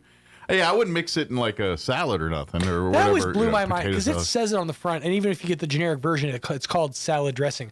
I have never in my entire life seen anybody use Miracle Whip in a salad dressing or as a salad dressing. No, although that might be the move. You know, go to like a Subway or whatever, and then dine in, right? Order a salad, and then sit down, and then pull out a jar of Miracle Whip and just dump it on that bad boy. Just see the reactions. Like there's a TikTok trend, and I don't know if it's just one guy doing this or just a series of people. They will show up at like various places, like on airplanes or in a library or just anywhere public, sitting there, or even at a ball game or something. And then just start eating the most weirdly random things, like a ginseng root, or like onion. I saw one recently where they went to like I think one guy brought a carton of eggs and just started eating the carton of eggs. That's pretty good. I saw one where it was a recent thing. They went to watch like the Nutcracker, like a play or whatever, right. And these two guys sat in the audience and ate an entire gingerbread house, like a fully constructed done gingerbread house. Just started biting into it. And then the other ones I see is like at sporting events or movie theaters. Like I saw one guy on an airplane literally have like a gallon-sized bag full of pre-made hot dogs. There must have been a dozen of them in there, and he's just randomly pulling out hot dogs and eating them. I'll tell you, on the plane. if you really want to like make people wonder about your state of well-being, eating a random bag of anything on an airplane is good. And the other one I love too was a guy was like, I think it was in an NFL game. It looked kind of, or if not, it was maybe a college game, but it was a cold game, and I think it was like a Buffalo game. And the dude again had another gallon Ziploc bag, and he's sitting there and he opens up, it's spaghetti, and he's literally just watching the game with his Ziploc bag of spaghetti. I like to think this is what went down. it was spaghetti night in the Reynolds household, and he's whipping up his mom's famous batch. He's got the sauce going over here, he's bubbling over. He's got the noodles going. He's like, "This is nice. I'm gonna make me a nice bolognese and sit down and maybe watch him. Oh, I got a flight to catch." Throws it together, bag. I need a Ziploc bag. He dumps it all in there, and he's running out the door to catch his flight. That's probably what happened. I imagine they don't let you smuggle food into an NFL game, do they? I'm not sure about an NFL game. One's got to wonder how he got it in there. Well, there's like a duct tape situation, or maybe, but I don't know. There's a because you're going to go through a metal detector, and they're gonna wand you. But if you've got a bag, this is going to be the weirdest. Yeah, there's no metal in that. This is going to be the weirdest sentence I've ever said in my entire life. I want you both to know that. If you've got a bag of spaghetti duct taped to your stomach, you should be fine getting through security. As long as you don't get a pat down. Put that on a T-shirt. I guess. I don't know. I guess he got a spoon from the thing, because I didn't notice the spoon. It was a metal spoon. Right. It could have been. And of course, you got to get that at a smuggled one from. You know how rough it is to eat spaghetti with a spork? And by the way, it was like a cold weather game. It was like snowy, so that spaghetti wasn't warm. No, yeah, but you ever had cold spaghetti? Not bad. Not sitting in a blizzard. No. Now, granted, yeah, it's not going to be like my go-to option if I'm sitting in a in my house or something. Yeah, I've opened like a can of SpaghettiOs and ate right out the can. But I mean, like, you went straight hobo style on me. Oh, yeah. I was just thinking, like, leftovers, and you don't necessarily want to microwave them, so you just reach in the fridge and with a fork and just grab yourself a bite. I'm not like that. I'm not that guy. I'm totally that guy. Yeah, I'm not. Like, to be honest, I know this is going to get me and people are going to think less of me. Not a big cold pizza guy. I'm not crazy about it either. Yeah. Although there's also, and again, you crack the seal on that, you're going to find there's a whole world of techniques and tricks and tips on how to reheat pizza. Yeah, everything from the pan thing to the toaster. Yeah, I've seen. Yeah, that's the best way I've found. Water in the microwave. Yeah, I've seen it. Is a minute on the stovetop in like a skillet or whatever, just to get the bottom toasty. Like a minute in the microwave first to get it warm, and then a minute in the skillet to get the bottom toasty, and that's... I'm too lazy there. Yeah. I literally had the microwave. That's so many steps. I literally put in the microwave, hit the pizza button, and asked me how many pieces. I'm like, 2. And then I wait and let it do. That's what I do. I'm not ever going to do or say it out loud, or except for here on the radio, obviously. But I do get annoyed when I look at a packaging for like a Hungry Man, and it gives me instructions midway through. Like, open... rotate the patties, stir the potato. Oh, yeah. Come on. Yeah. I want to walk away and show up and there's food This later. is ridiculous. Yeah, now you have me just bang. Am I a Michelin chef? Yeah. Or I hate when it's... I'm not going to lie. The other ones is like when I have to keep shifting power levels. Mm-hmm. Yeah. Microwave at 30% power. It always says that. It's like, heat to this... 1 minute. This amount if you have 1,000 watt microwave. I have no idea what wattage my microwave is. Yeah, I'm like looking on the door. Yeah. I don't know, is it 1,100? This was the one that we got from Carletta's parents when we moved into our house before, mine's above the range microwave, so it came with the house. That's probably one of the higher wattage ones, I got to imagine. It's 1,000 or 1,100, whatever it is. I don't know, whatever the And it's honestly, it's usually a difference of like 15 seconds, so it's not going to kill it. I mean, it's not going to turn it into like Marie Callender's or Marie Callender's pie or the apple pie. No, we're not that bad. But that's the one. The power level one gets me. That's the one I hate the most. Probably should get the hour going. Yeah, Don's patiently waiting here, and I'm sure he's running out of patience for various levels of hot or cold foods.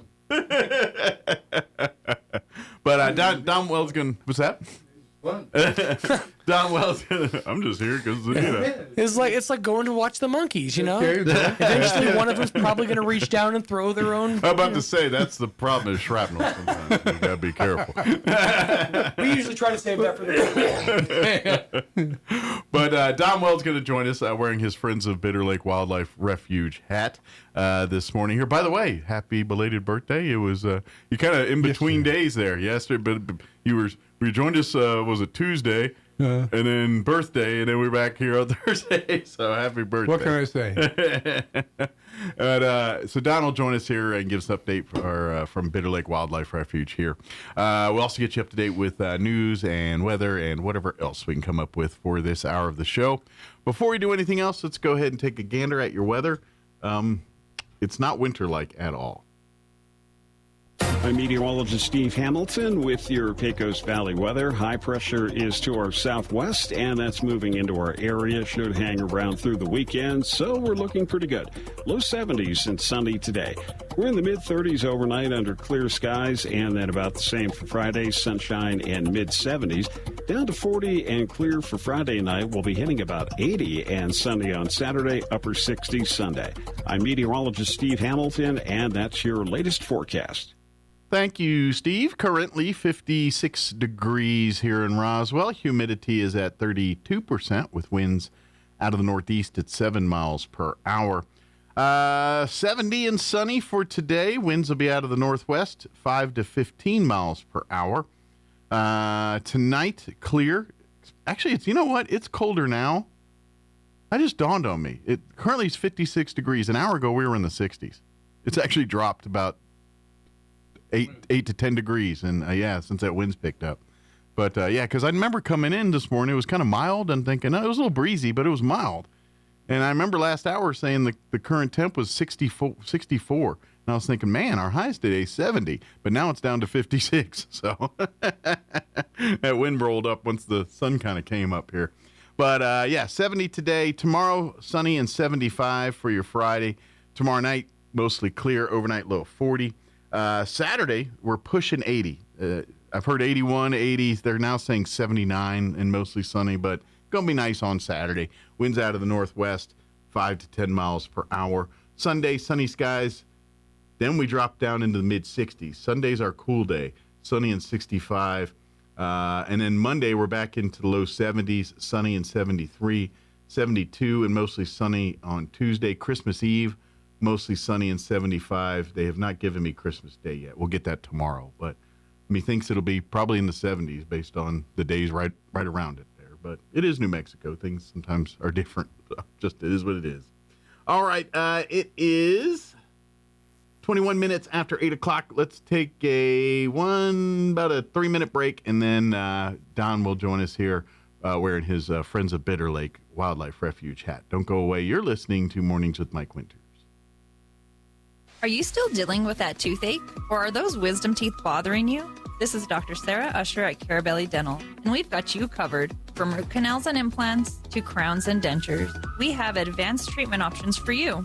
Our team is focused on every detail to give you a personalized and professional experience. Discover dental care that's comfortable, modern, and made just for you. Come visit us at Carabelli Dental, where your best smile begins here. Come see the team at Carabelli Dental or call 575-622-4455.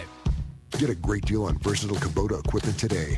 Like the Kubota L-Series compact tractor, the #1 selling compact tractor in the U.S., C-Series mowers, and Sidekick utility vehicles. Stop by your local Kubota dealer today. Right now, bring home select Kubota equipment with 0% financing available or save up to $4,500. Now through December 31st. See us or go to KubotaUSA.com for full disclaimer. Visit your local Kubota dealer, Amigo Machinery at 2801 Southeast Main Street in Roswell. Wrapping up a discussion of the traits that should be seen in the followers of Jesus, Paul writes to the Colossians saying this: "Let the peace of Christ rule in your hearts, since as members of one body you were called to peace. And be thankful. Let the message of Christ dwell among you richly as you teach and admonish one another with all wisdom through psalms, hymns, and songs from the Spirit, singing to God with gratitude in your hearts. And whatever you do, whether in word or deed, do it all in the name of the Lord Jesus, giving thanks to God the Father through him." Notice that 3 times Paul tells the reader to exhibit thankfulness or gratitude. He ties being thankful to peace. Doesn't that make perfect sense? If you're being thankful or expressing gratitude for a person or situation, you don't usually have time to feel the need to cause all kinds of problems. During this season, when emotions can sometimes run high, take time to be thankful for your blessings and show gratitude to God and the people who bless your life in both big and small ways. Join us at the Country Club Road Church of Christ for worship at 10 a.m. on Sunday. Located on the corner of Country Club and Washington in Roswell. It doesn't matter if you've been naughty or nice. Everyone gets our very best price during the year-end sales event at Roswell Ford. It's the final days to trade up for less during the year-end sales event at Roswell Ford. Last chance for 0, 0, 0. That's 0% financing for 60 months, 0 down payments, and 0 payments till March 2026. Plus, if you're making payments on your current vehicle and want out early, Roswell Ford will do whatever it takes to help you escape from your trade, even if you owe thousands more than it's worth, regardless of make, miles, or condition. Worried that your credit is on the naughty list? Roswell Ford has partnered with more aggressive lenders who will push to approve your credit, even if it's less than perfect. All roads lead to huge American-made savings, 0 down, 0 APR, and 0 payments till March 2026. Get on board at Roswell Ford, 821 North Main Street in beautiful Roswell. Call 575-623-3673 or online at roswellford.com. Interest accrues from date of sale. 0 APR is 1667 per thousand financed on 2025 F-150s. Subject to lender approval. Offers not combined on select vehicles. Here's a Mornings with Mike Winters fun fact. You burn more calories sleeping than you do watching television. For the ultimate workout, fall asleep in front of the TV. Here's Mike Winters. And good morning. It is 25 minutes after 8 o'clock, and now officially joining us in studio, Don Weld, this morning wearing his Friends of Bitter Lake Wildlife Refuge hat. Good morning, Don. Good morning, Mike. How you doing today? Doing great, and yes, happy belated birthday. So thank you. I can't believe I made it all this way, and I've 81 years, and I'm still around. Well, you're doing great, and I would say not looking or feeling your age at all there. I think you move around. Some days you're like, hold my beer. Oh, there are those days. But my back is telling me it. but you're so involved in many different organizations in town, and just you're probably busier as a retired man than you probably were when you were out earning a living every day. That's right. and when I was working, it was 24/7. So you can imagine the kind of lifestyle I led. But no, I'm very happy with the work, and I think that's probably the best thing to do. You want to stay alive after you retire? Volunteer. Get out there and do something. It's the best thing that you can ever do. Well, and it keeps you engaged with other people. That's the big one. That's the primary thing, is that you're out there among the people, and you know what's going on. You kind of get a feel for what people are doing, and it makes it a lot easier to weave your way through the life. Absolutely, yeah, it does. Well, and that's even, and I consider myself kind of an introvert loner guy. Kind of be honest, at the end of the day. Yeah. But even the most introvert people still need to be social. They need to. Very much that's so. something that every human being has to have, and as we get older, and you start shutting down certain aspects of your life, says as we get older, unfortunately, you start losing significant others, things, these are just things that happen in life. And so it's very easy to get into depression, other mental health issues as one ages, just because, especially you're already mad that you can't run or do the thing you used to do. You're mad that exactly. You already start seeing. So that's one avenue. Then you're not working anymore, so you're not feeling useful, productive. Productive. So, yep. And so and then obviously with free time in your hand, idle hands, is the devil's work sometimes. That's right. And then your brain's stirring and thinking and creating scenarios and building up things in your head that not necessarily true. Although there are times when I need that one day or a couple of days to just do nothing. Everything's good in moderation. That's right. But when your life is when you're spending more time alone than when you are with others, that's a problem. That's where you tend to start that's a problem. Having a mental health issues. And I think that may be a large problem with the depression thing. Mm-hmm. Is that people don't balance. Yeah. You got to get out and see people, but you still need that occasional alone time. Yeah, and unfortunately, time alone sometimes is time in your own head, and that enhances and stirs things, and that's where it starts. So So yes, we got way on a tangent here, but at the end of the day, we just get involved, find things. Well, that's to what get this all active leads to. Get involved. Yeah, find your passion and come get involved. on out to Bitter Lake and get involved. Yeah, if you love nature, if you're a gardener or a yard type person who love getting in the dirt, Friends of Bitter Lake, you've got many opportunity to do that kind of stuff. Yep. But by all means, there's so much more. If you're a finance guy, or if you love. We need those types of people to help with fundraisers and serving on the board and the treasury and those other types of much needed parts of a nonprofit organization as well too. If you are just a fan of like children and youth, we've got with our Dragonfly Festival, we need lots of help with volunteers and planning and organizing that event. And that is a big thing this coming year. We are the director. The community interface director, Steve Alvarez, is retiring. He is finally at this end of this month. So I forget. Is he going to stay around the area, or is he? Well, he hasn't. I think he will at least for a minute. But yeah, I didn't know if his plans were to move to another. I don't think he he likes it in this area. I don't know if he's going to be a snowbird and go to Florida or something, or Arizona or something. I know he's going to travel. That's his big thing. He's already planned at least one trip. But I know if he was going to keep his roots here in southeast New Mexico. At least for a time being. Okay. Good for him. We're trying to convince him to join the Friends. I'm about to say, he might be a good volunteer. He knows a thing or two about everything out there.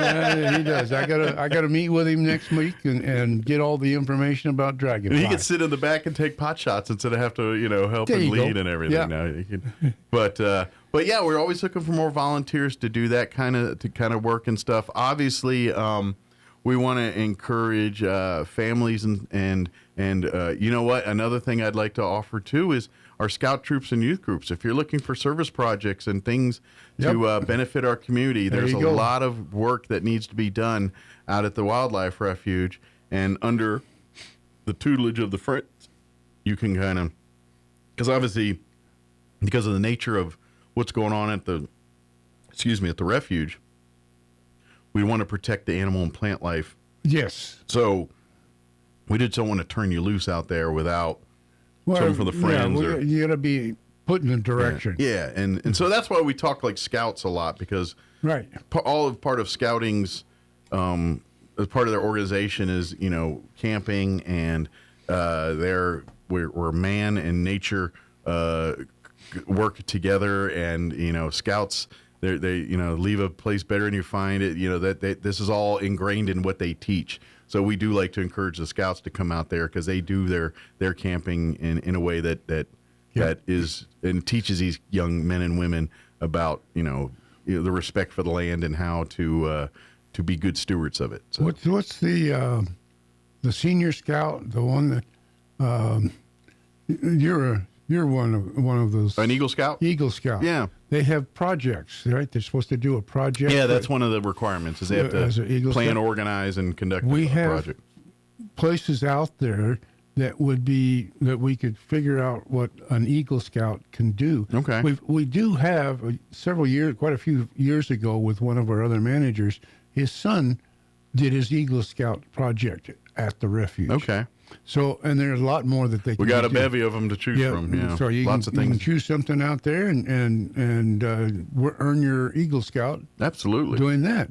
Absolutely. And that's a good project too, because as a guy that's had to do an Eagle Scout project, I know a thing or two about what it takes to do that. It does, yeah. And basically the way it goes is these scouts have to come up with the idea for the project, and then execute from start to planning how that project's going to be executed, from material to whatever designs or plans, depending on what the project is, to manpower, labor force, everything financing involved. Yeah, and basically, and then when they're done doing the said project, they turn in a whole report basically with their results and their man hours and all the stuff showing and all that. But basically, it's proving to the scouts that they can lead a project from start to finish. Correct. And so it's really a great thing. And projects like my project, for instance, was there was a pond in our community that was recently built within 5-10 years. And so it was really just a bunch of mud and dirt around this pond. So I went and got donations for trees and grass seed, and then me and the scouts went basically and seeded that whole area and planted, like, this was Maryland, so some crepe myrtles. There's a couple other trees that were, some weeping willows that were indigenous to that area. And, right. Matter of fact, if you go to that pond 30 years later, I think 1 or 2 of the trees have survived and are kind of growing up an adult there, and there's grass now. Now, they've done a lot more work since now they've added a little paved trail, and so they've hooked it up a lot, but there's a few remnants of my project still sitting out Well, there. that's good. Yeah, but, that's what it's all about. Yeah, exactly. And we got projects like that. They can probably find a project out there at the scout camp. Yes.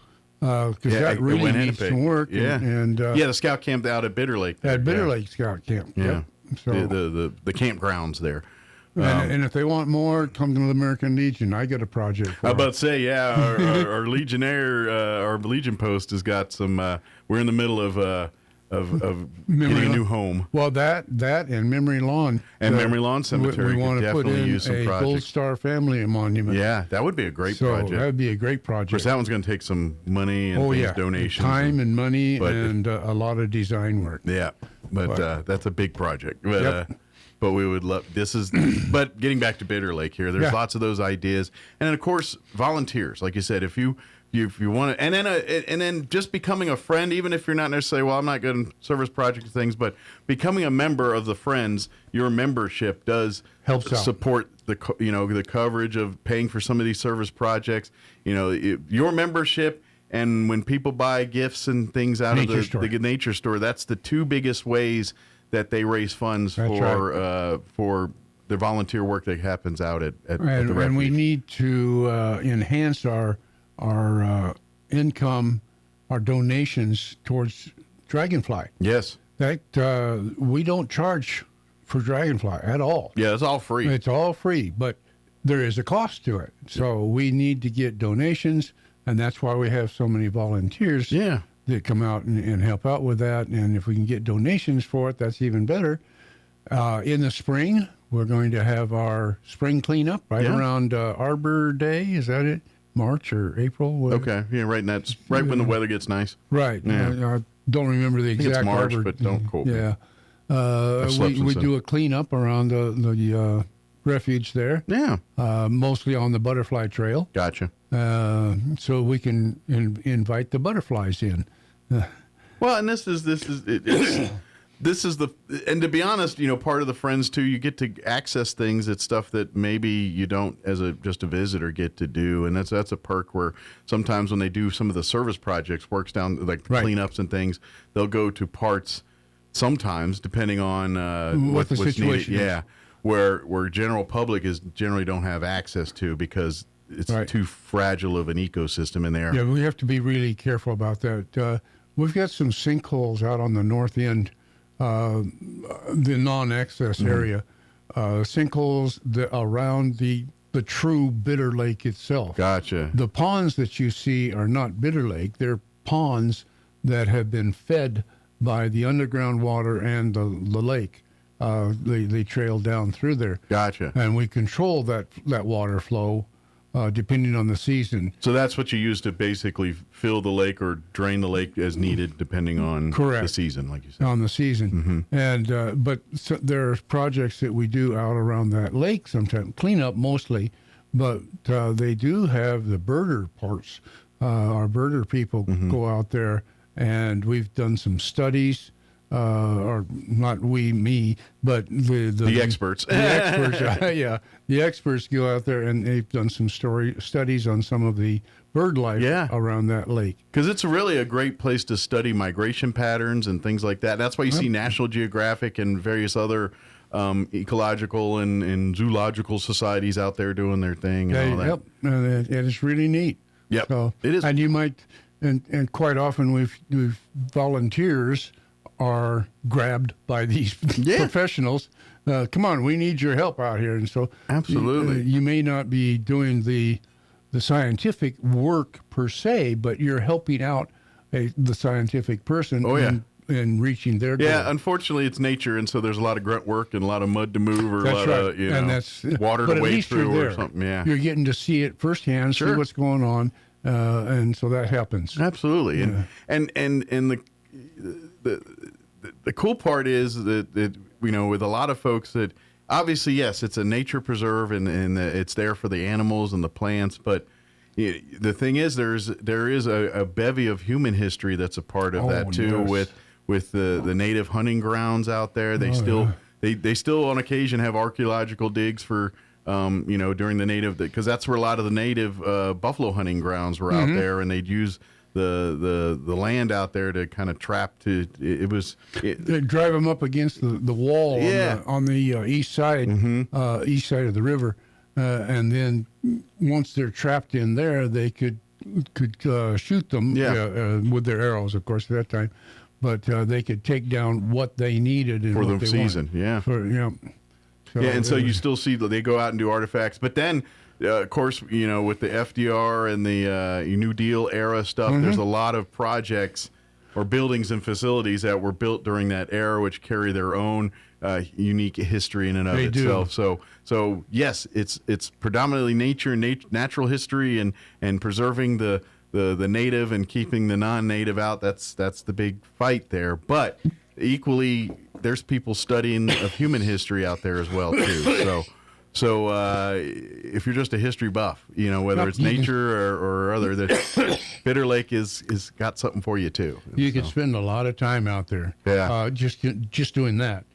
Matter of fact, when you do go out to the, hang out and you go into the nature store, there's a beautiful little museum that tells you more about while you're there walking around. Walk in the door and right on the right-hand side, there's a little collection there. So you can learn more about the actual Bitter Lake itself and all that, but then you learn about the natives and the people that called it home, prior to us. During the time when they were driving cattle from the Texas and southern areas up to the Kansas rail system, they drove right through here. Gotcha. Right through this, and the Bitter Lake was a watering hole. That was their watering hole. That's got the name. That's right. Yeah. The water's plenty of it, but sure was bitter. Oh, this is bitter. Oh, this is Bitter Lake. Yeah. So. Well, that's kind of the deal with water around here. It's like, we got the hardest water ever, but there's plenty of it. That's kind of it's down there, but it's some of the hard. I'll never forget what my father, my grandfather, he owned a water. He built water softeners and stuff. That was his line of work, and then my uncle took over the business. It was one of his sons. They had 5 kids total, but one of my uncles, he took over the business and everything, and so. When my wife and I got married some 25 years ago here, as a wedding gift, he gave us a water softener. He built us a water softener, had it shipped out and everything else.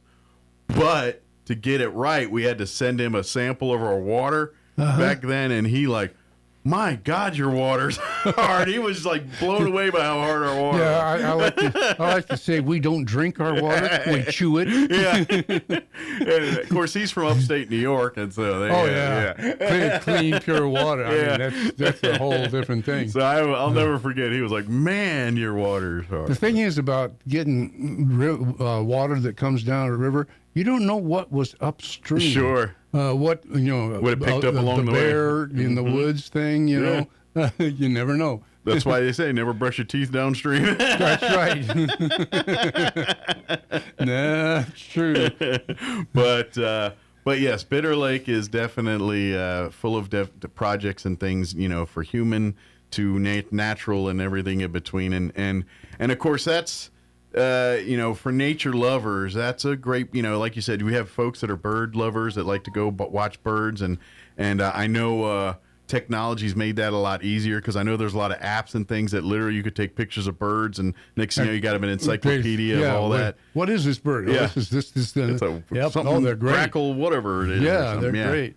But, and same with flowers and plant life, and photographers love to come out there and capture, at the various times of the season because you get some of the greatest photos of some of the plant and animal life depending on the time of the year and when things in bloom and in season and all that stuff.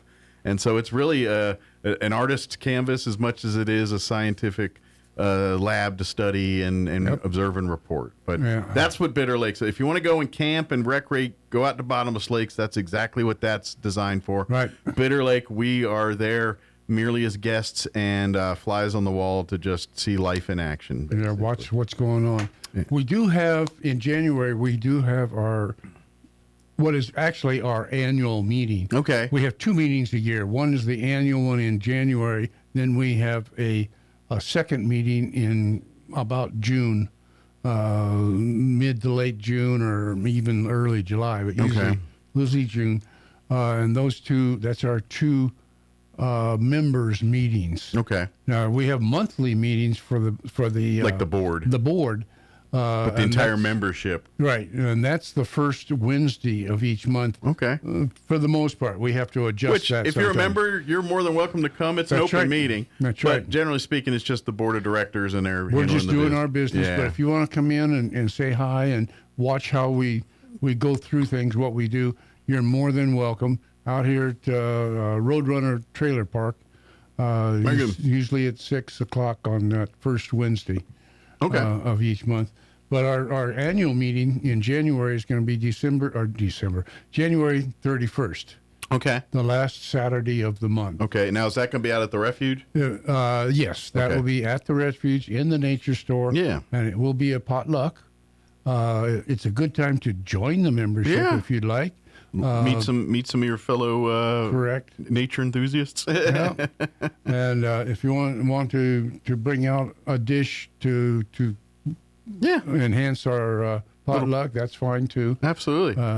But mostly just come out and say hi and see what we do. Absolutely. And we usually have a little presentation. I don't think it's been decided on yet, but we usually have a speaker come in about some aspect of nature. Gotcha. Well, that's the beauty of the Refuge is with a lot of it, of course, Dragonfly Festival and Cranes and Mary's events, you have a lot of experts that like to come in and talk about whatever it is. Could be dragonflies, could be cranes, could be plant life, could be Native American hunting grounds. It could be all the above. That's right. Yeah. Bats. We even had somebody come in and talk about caves. Yeah. Caves and karsts, I guess that's called something. But there are a number of caves related to the sinkholes that we have. But there are some caves out there too. Anytime water's moving, it's got to move some way. So that's how it does. And water is really destructive when you think. Look at the Grand Canyon. It's the most powerful thing on earth. That's right. It literally moves mountains. literally splits them open. And water is, that's. It is the life, and it is the mover, and sometimes the destructor of life. That's right. It's the prime thing in this world. So we need it, and yet it's good and bad. Well, that's why they always say, "What's the whiskey's for drinking and water's for fighting." That's why. That's part of the reason why. But if you're interested in being a part of it, always looking for more friends, like you said, you can come to that annual meeting. Go to friendsofbitterlake.org. You can kind of check out the website and read. Right. If you'd like to make a donation, you can do that through there. Maybe if you with the holidays are here and things. By the way, speaking of the holidays, if you're looking for unique gifts, make a trip out to go see the nature store. The nature store. Yeah. What's the hours of that for if folks are just going to come out during the week to see it? 8 to 5. And that's a Monday through Friday kind of thing? Monday through Friday. So they can come on by and shop and get, of course you can get T-shirts and hats and all that, but if you got a reader on your list, they got great books, kids games that are fun and some educational, but all fun in ways they do it. They got all kinds of great gifts and ideas. And they are open on Saturdays right now. Okay. So it will be, wait a minute, what do we have coming up here? Yeah, this Saturday they'll be open. It'll be the Saturday before Christmas. Yep. Yeah, on the 20th, the 27th. Yeah, they'll be open on the 27th also. Great. So if you got a nature lover, they got some great things that you'll have. Everything from big gifts to stocking stuffers and everything in between. So right. Yeah, you know what? To be honest, if you're looking for last minute stocking stuffers, you could probably find some great knickknacks and stuff out there that'd be unique and fun and cool things that people enjoy. So make a trip out there. You probably find some stuff. So matter of fact, I should tell Sean. Because he's talking about he's going to get stocking stuffers for the kids. I was like, I bet go out to the. Plus, with his daughter and his son, they're very curious people, and they so I think they'd probably find some great gifts out there. There you go. So, but yeah, that's a great idea. I was just thinking, man, I'm giving myself a good idea. Yeah. Go out to the thrift store, go out to the nature store and do a little shopping here for Christmas. Yep. And all that money goes right back into the refuge. Exactly. Yeah. So it's a win-win because all of that goes back to the store, back to the the projects, to the Dragonfly Festival to pay for all the things that happen. When a new bird blind's needed or something like that, or a trail needs to be fixed up, or that's that money that takes to do that. That's where when you go buy stuff in that store, that's where, and your membership is a friend. Every spring we put out new plants for the butterflies, the milkweed plants. Yeah. And the money from the nature store Covers for those plants. So, and then you hope to release them there, Dragonfly Festival, usually some. That's right. Each year. We get 100 or 200 butterflies each year. We'll probably get the full amount this year. And they're basically their whole trying to catch up with the herd, to move the herd to the next leg of the stop or the journey here. That's basically, that's kind of what that's the unique thing about butterflies and those monarchs. They are a migratory animal that and to be honest, one butterfly's life might be just that month span to get them from point A to point B, and that's it. That's right. That's what they're on Earth to do. It's incredible what those butterflies pass on genetically. Okay, you're this group. Yeah. It's this time of year. You go that way. You think that's God's internet, the way I see it. There you go. There you go. It's amazing with how other animals communicate or how things. Of course, like they've that been doing that for a couple of million years. Maybe. Well, that's why they don't have the outages that we have with our internet. Theirs is you go. Theirs is pretty reliable. Ours, it can pretty be solid, shoddy at best sometimes. Well, I don't know about that though. We've had cranes that have gotten a little off track. Yeah. Of course, they may have gotten into the wrong patch of berries or something. That could be too. Yeah. You don't know what they're eating up there in Siberia. They might have picked up something different. This tastes funny, but man, it's good. Yeah. I like this stuff. Who's that? I'm going to go with them. Yeah. Should have taken a left at Albuquerque. It'd be Bugs Bunny and it up there. There you go. Yeah. But all kidding aside, if you would like to be a part, we're always looking for more folks to join us, please. And by the way, with the Christmas holiday next week and everything else, if you got family in town, and it seems like the weather's going to be in the 70s again next week, make a trip out there. If you're looking to get out a little bit, walking around out at the Bitter Lake is a great way to enjoy nature and get some exercise and maybe spend some time with family that's not cooped up in a room or anything like that. Now, obviously, the nature store will be closed Christmas. Yes, Christmas Day. And I think they're going to close a little early Christmas Eve. Okay. So, But as far as like the actual grounds itself, you can walk around during daylight hours. Yeah, during daylight hours. 365. But, restrooms and things like that might be a little sparse on Christmas Day and things like that. Well, and I don't know if they've opened it again. They did have a permanent restroom down in the southwest corner. Okay. As you're driving that trail, there's a little building there. Okay. And they did close it for a while because it got flooded. Gotcha. And I don't know if it's been cleaned up or not. Okay. So, well, but keep that in mind. There may be there, maybe not. May not be, but plan ahead. Exactly. Plan accordingly on that. Yeah.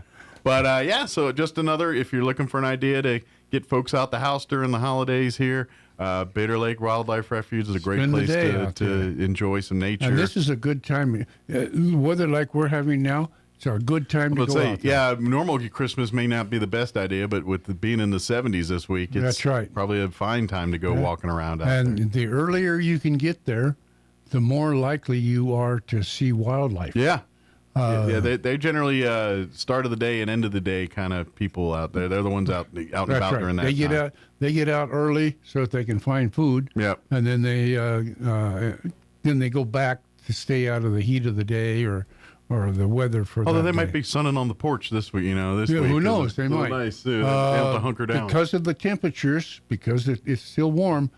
If you're going to walk around, be aware that there may possibly be some snakes still out. kind of We have confused seen snakes. some, yeah. Confused snakes that don't know to hibernate yet. So. Well, they go by the weather. Right. Yeah, they don't have the if clock. the warm temperatures are up, they're going to go out and get something to eat. Let's get them calendars for Christmas. There you go. Yeah. Bring some calendars down for the snakes. Hey, you should be sleeping. Yeah. Absolutely. But Don, as always, we appreciate the visit. Friendsofbitterlake.org. Please go there and learn more about everything we're talking about here. And we'd love to see you January 31st here for the next Tire Friends meeting. Yeah. And of course, that's an open meeting. Yeah. We welcome the public. We would like to have you join. Yeah. And we will be doing some meeting type business stuff. elections and all that. We got some business to take care of. Need elections. Yeah. But so if you're not a member, you can't vote. But if you're a member or you want to join right then, that would be fine too. Absolutely. Come on down and meet the gang and sign up. And That's there right. you go. Excellent. More members, the better. Well, good deal. Well, happy holidays to you and your family. If I don't see you between now and next week Mike. here, Yeah. and get some rest. Rest your back. Oh yeah. It's, maybe enjoy some downtime here. It's getting better. Yeah. I get kicked by the dogs, so. They always, the pets always, and you always just let them. Yep. Yeah. Pets get away with murder. Yeah, they didn't do it on purpose. No, they didn't understand. No. But thank you, Don, and we appreciate you. We'll see you here next time. Thank you, Mike. All right, it is 8:54. Let's pause for news and a quick break before more news. Don't go away.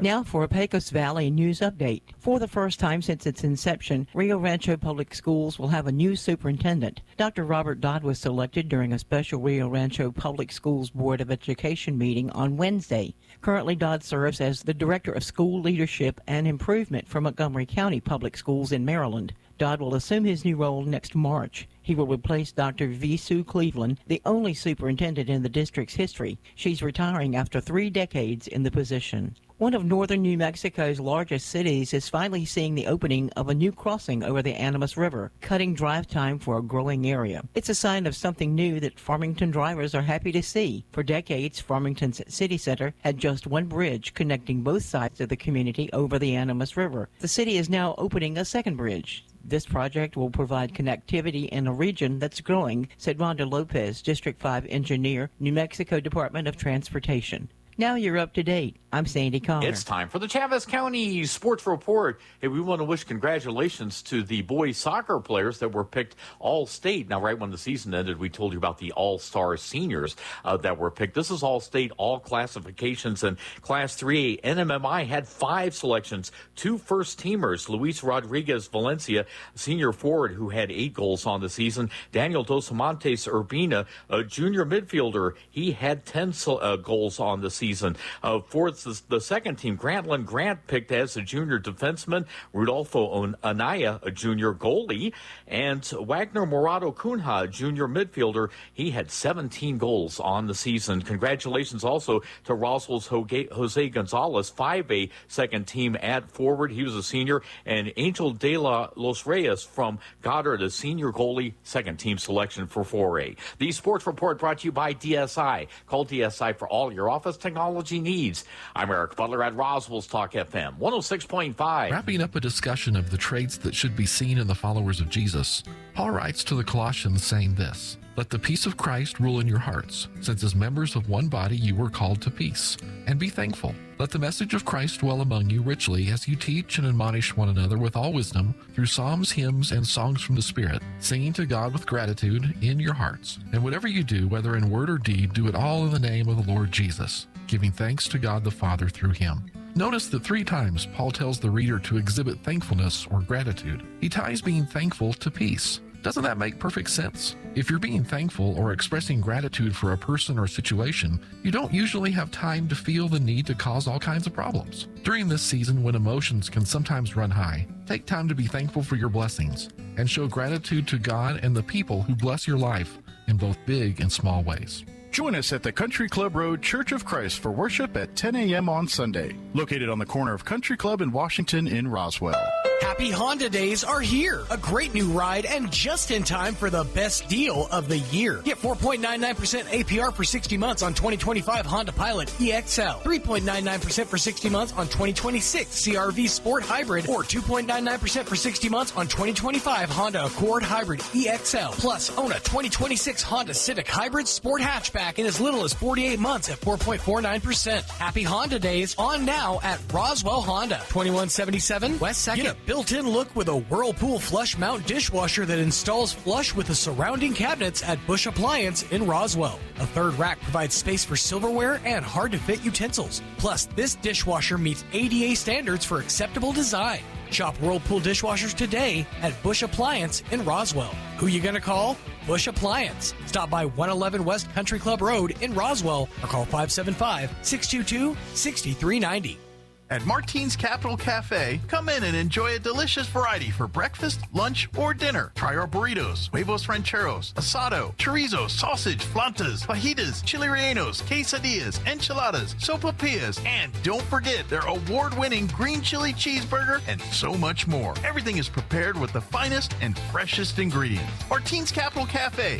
Quality, value, tradition, and the most delicious New Mexican food since 1989. Open Monday through Saturday from 6 to 8:30 p.m. at 110 West 4th Street in Roswell. Your home for Armed American Radio in Roswell. 106.5 Roswell's Talk FM. KEND, Roswell, New Mexico.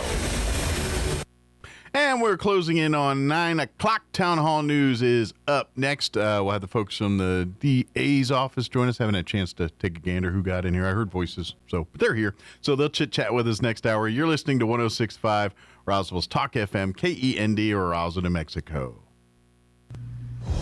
Breaking news this hour from Town Hall. I'm Rich Thomason. Catching the experts by surprise, consumer prices rose less than expected last month. The Labor Department reports the Consumer Price Index was up 2.7% in November year over year, but trending downward from the September report, which came in at 3.0, nearer to the Fed's 2% target for inflation. The numbers leapfrogged the month of October, making this the first report on current figures since the end of the government shutdown. Correspondent George Williams. President Trump says he's working hard to fix a mess he was handed by the Biden administration, and that includes working to make life more affordable for Americans. Here at home, we're bringing our economy back from the brink of ruin. The last administration and their allies in Congress looted our Treasury for trillions of dollars, driving up prices and everything at levels never seen before. I am bringing those high prices down and bringing them down very fast. Mr. Trump addressing the nation last night from the White House. The FBI's number 2 official plans to resign next month. FBI Deputy Director Dan Bongino's planned resignation in January would be among the highest-profile departures of the Trump administration. The president suggested Bongino would return to his prior role as a popular podcast host. Dan did a great job. I think he wants to go back to his show. Bongino was an unconventional pick to be the FBI's second-in-command. Though he had previously worked as a New York City police officer and Secret Service agent, he had no prior experience at the Bureau. Greg Clugston, the White House. A $901 billion defense spending bill is on its way to President Trump's desk after clearing the Senate, winning final congressional approval there. On Wall Street, the Dow is up 421 points. The NASDAQ higher as well. More on these stories at townhall.com.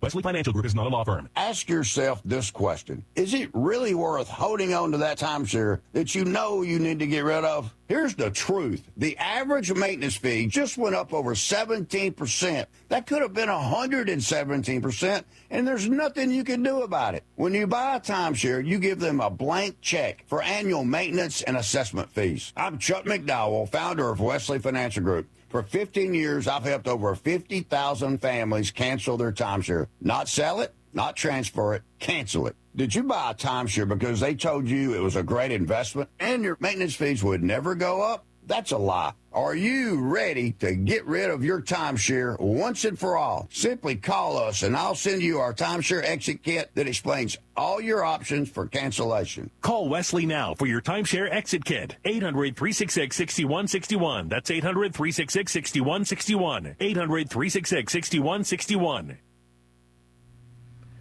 A snapshot of the European economy, and seems like things may be looking up. Interest rates in Europe are going to stay right where they are at a meeting of European central bank officials. That's because the economy is doing better than some had expected and can get by without a boost from a rate cut. A cut at the meeting Thursday could backfire by worsening inflation. Analysts say that means no rate moves at all for a good while, and maybe for all of next year. Bank President Christine Lagarde has said at recent meetings that monetary policy remains in a good place, with the benchmark deposit rate at 2%. I'm Karen Shamas. Rainfall this week on Iran's Hormuz Island has briefly transformed the coastline of the famed Red Beach into a striking natural scene. Red soil flowed into the sea, turning the water shades of deep red. The beach, known for its vivid red sand, cliffs created by high concentrations of iron oxide. News and analysis, townhall.com. Some people collect stamps, others collect coins, but this guy, well, he collects something entirely different. Barnaby Wickham spends a lot of time on his bicycle and daily rides all around Baltimore. On these rides, he's collected 700 hubcaps, turning some litter into eye-catching art, including a giant fish and a head that looks like Peanuts character Snoopy. Now, just to clarify, these are hubcaps he finds along the road. Barnaby does not go around taking hubcaps off of cars. Jason Walker reporting. Peter Arnett has died. The award-winning reporter spent decades dodging bullets and bombs, bringing the world eyewitness accounts of war from the rice paddies of Vietnam to the deserts of Iraq. Battling prostate cancer, he entered hospice care on Saturday. Peter Arnett was 91 years old. More on these stories at townhall.com.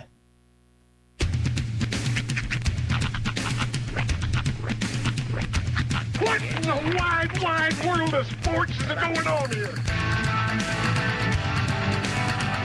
I promise you, whatever scum did this, not one man in this force will rest for 1 minute until he's behind bars.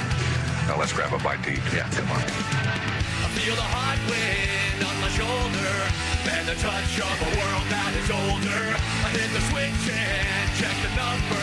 I leave it on and then I slumber. I hear the rhythm ringing through it. Flamenco guitar and cumbia music. I hear the talking of the DJ. The devil listen, what does he say? I'm on a Mexican radio. I'm on a Mexican world radio. Broadcasting live from high atop the J.P. White Building in downtown Roswell, New Mexico. It's Mornings with Mike Winters on 106.5 Roswell's Talk FM. Is that what I sound like when I talk? Now, here's your host, Mike Winters. And good morning. It is 6 minutes after 9 o'clock. Welcome to hour number 3. Praise and miracles. Mornings with Mike Winters, right here on 106.5 Roswell's Talk FM. Happy Thursday. Yes. Welcome to it. 1 week before the Christmas holiday. Indeed. It's the planning, or the preparation season, I guess, so to speak. I'm putting off wrapping. Yeah, this is your last weekend to kind of put the button on, put the bow on things here. I need to get the gifts wrapped because we're going to Oklahoma, and I can't just put them in the car by themselves, like open. That's a lot of. And I don't want to just like shove them all into a black trash bag, throw that in the back of the car. And you're going to be focused on driving, therefore eyes diverted. Kids may be sneaking peeks. Just saying, kids are kids. Kids are indeed kids. And we were all kids. And we all did the same thing. So, well, the good news is only one of the kids is in the back seat, and I pretty solidly trust him. Okay. He wants to get into like where the hatchback is. He's going to have to I'll see him do it. You will notice his attempt. But I don't think he would. But Rhiannon sits in the co-captain's chair. Okay. Yeah, she's my co-pilot. She's your navigator. Mm-hmm. Eating taters. Hanging out with alligators. Is she like a GPS person? Does she like to watch the GPS? She loves, like if I plug in my phone and I'm doing like the the CarPlay, whatever it's called for Amazon or for Android, Android Auto, that's what it's called. She likes watching it mostly because the car on the map is my car. It's a little red car, yeah. So she always points that out. She's like, "Oh, we're here." And yeah, so she likes to kind of follow along that way. I'm like, you can just look out the window, right? I loved, like, when I got, not that I love international flights, but I love when I got on there and they always had that map. Mm-hmm. Just like, okay, we're right there over the, I'll never forget when I went to Kuwait and was in the military, we didn't fly military aircraft to Kuwait. They put us in a commercial 747. Okay. They literally landed, and the only reason I remember this, it was a Tower Air 747. They parked at Holloman Air Force Base and loaded us on. The only other time I've ever seen Tower Air is in the movie Liar Liar. When he's the plane, it's Tower Air. Wow, that's crazy. We need a plane company that sounds legit, but nobody could possibly name it. Something like Tower Air, but be more creative. But so I literally flew on a 747 from here to Kuwait eventually. Well, actually, to Kuwait City. And then we landed at Kuwait City International Airport, and from there, we rode in a C-130 from there to Al Jaber Air Base. Jaber. And that's when some people, first time riding a C-130, it was a fun ride. Because you get turbulence. These ones aren't so bad. Right. These are the ones that mess with you, the side by side. Yeah, I can imagine. And basically, they just pack us in like sardines. It's a cargo plane, basically, right? It's a bunch of jump seats. It's not a real seat. You're sitting on basically a cot with a seat belt, and it's a couple hundred of you. So it's elbow to elbow here. Yeah. The polite way, and it's just a lot. And I just remember, and I think they gave us a box nasty before we got on, which is a lunch. Yeah, we called them box nasty. That's what they're called.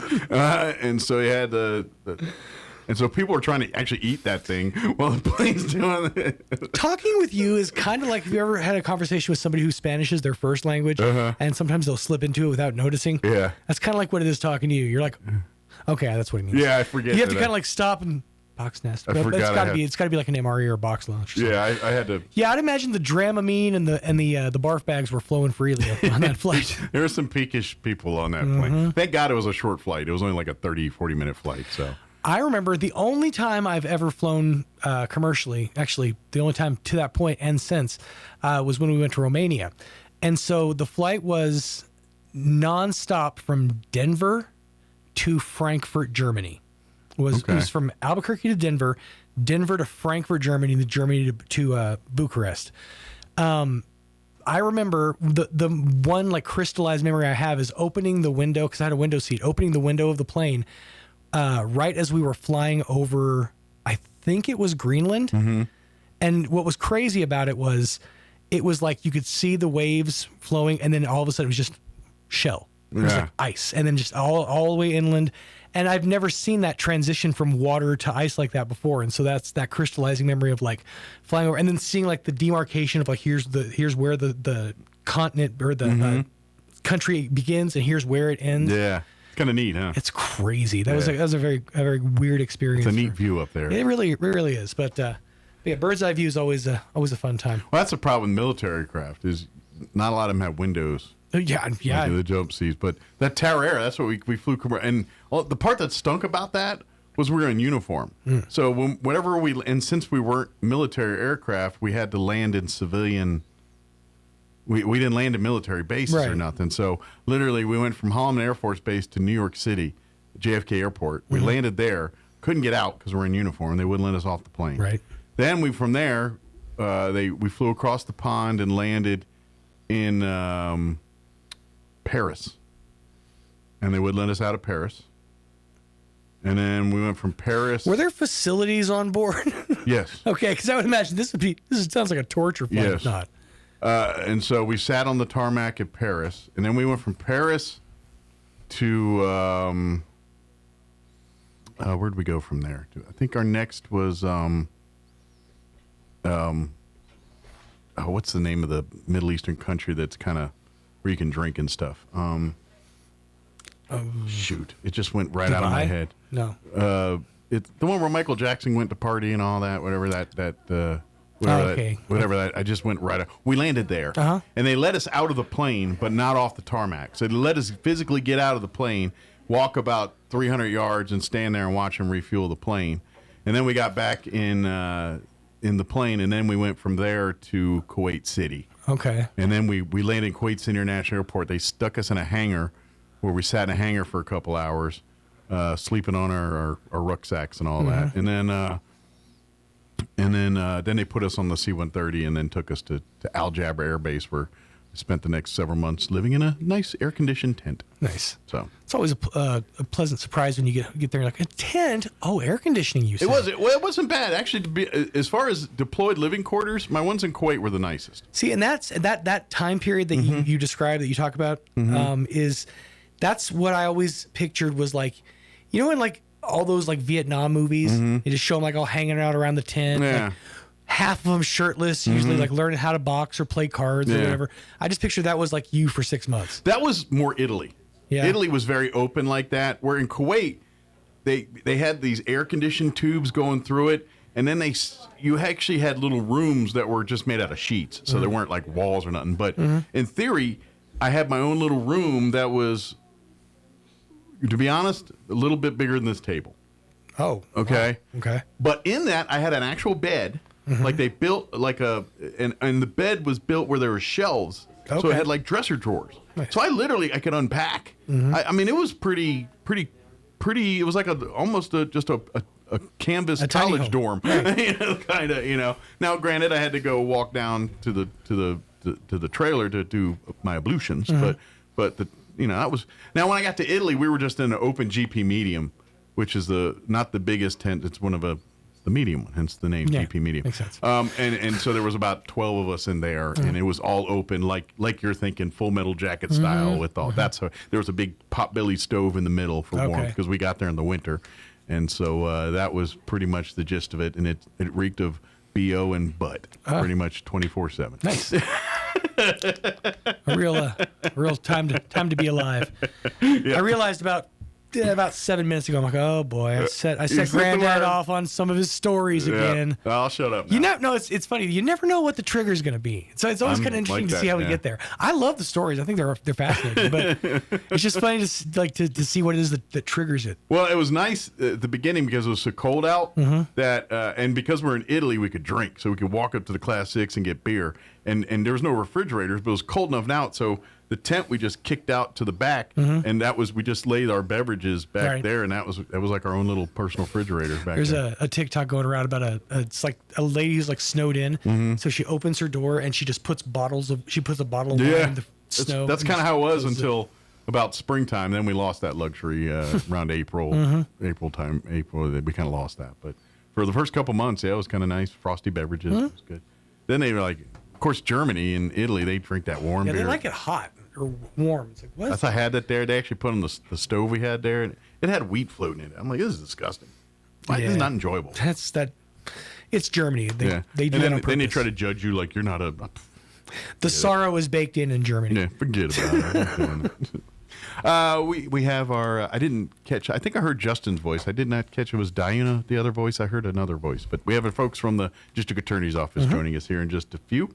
And so we'll do that here in just a bit, and then news and weather and whatever else we can conjure up for this hour of the show here. But first, I love using different words. Here's your weather. I'm meteorologist Steve Hamilton with your Pecos Valley weather. High pressure is to our southwest, and that's moving into our area. Should hang around through the weekend, so we're looking pretty good. Low 70s and sunny today. We're in the mid-30s overnight under clear skies, and then about the same for Friday, sunshine and mid-70s. Down to 40 and clear for Friday night. We'll be hitting about 80 and sunny on Saturday, upper 60s Sunday. I'm meteorologist Steve Hamilton, and that's your latest forecast. Thank you, Steve. Currently 63 degrees, and now we're back up in the 60s. It's weird this morning. 7 o'clock hour, we were 64. We were 56 last hour. Now we're back up to 63. Humidity is at 24%. Winds are a little gusty out of the north at 16 miles per hour. Mostly sunny today. 70 are expected high. Winds out of the northwest 5 to 15 miles per hour. Clear tonight. Overnight low of 34 degrees with south winds at around 5 miles per hour. Friday, sunny and 75 for a high. South winds 5 to 10. Friday night, clear. Overnight low of 40. West winds at 5 to 10. Warm day on Saturday. Sunny, highs near 80, 79 officially. Sunday, cooler, but still not bad. Sunny and 65. And then looks like next week for the Christmas week. I'm going to tease you right up to Christmas Eve. 73 Monday, 72 Tuesday, 75 Wednesday, and that's all I got. But I'm going to guess we're going to be in the 70s on Christmas Day as well, too. Although it is New Mexico. Don't be surprised, like, no, 42.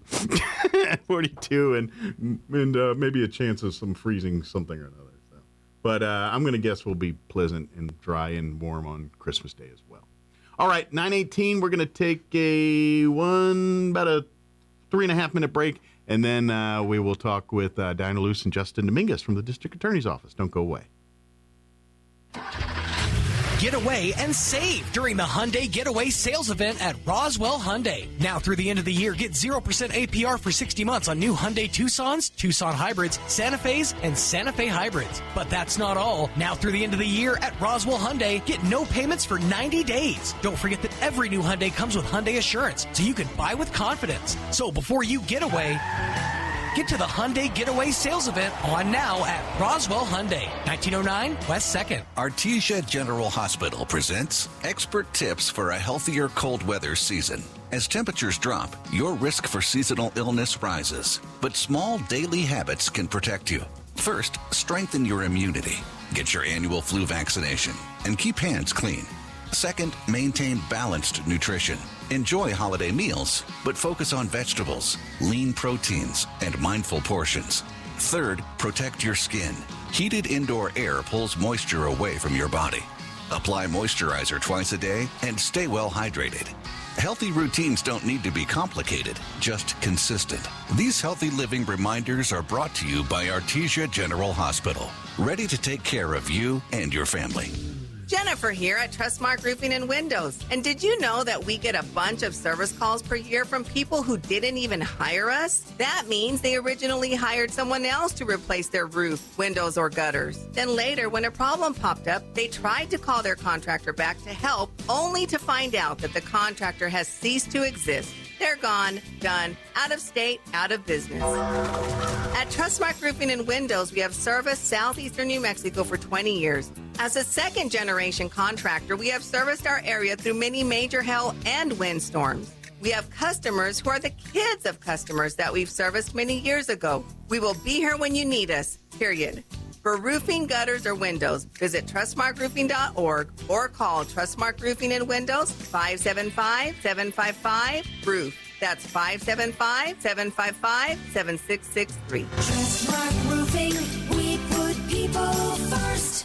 If you're missing a tooth or several teeth, a dental implant may be the ultimate solution. Implants look and feel so much like real teeth that you probably forget you have an implant. Maupin and Brown Dentistry is one of New Mexico's most experienced implant providers, with literally thousands of implant patients who are absolutely delighted with the results. Call Maupin and Brown today for an evaluation. You'll be surprised how affordable implants can be. Maupin and Brown, your choice for experienced, state-of-the-art dentistry.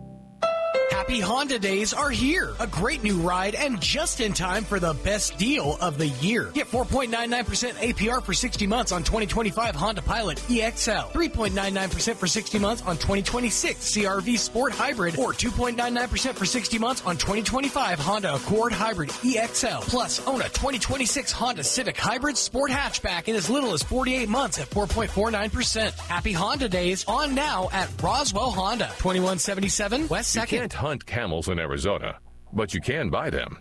They go for about $10 a pack. Here's Mike Winters.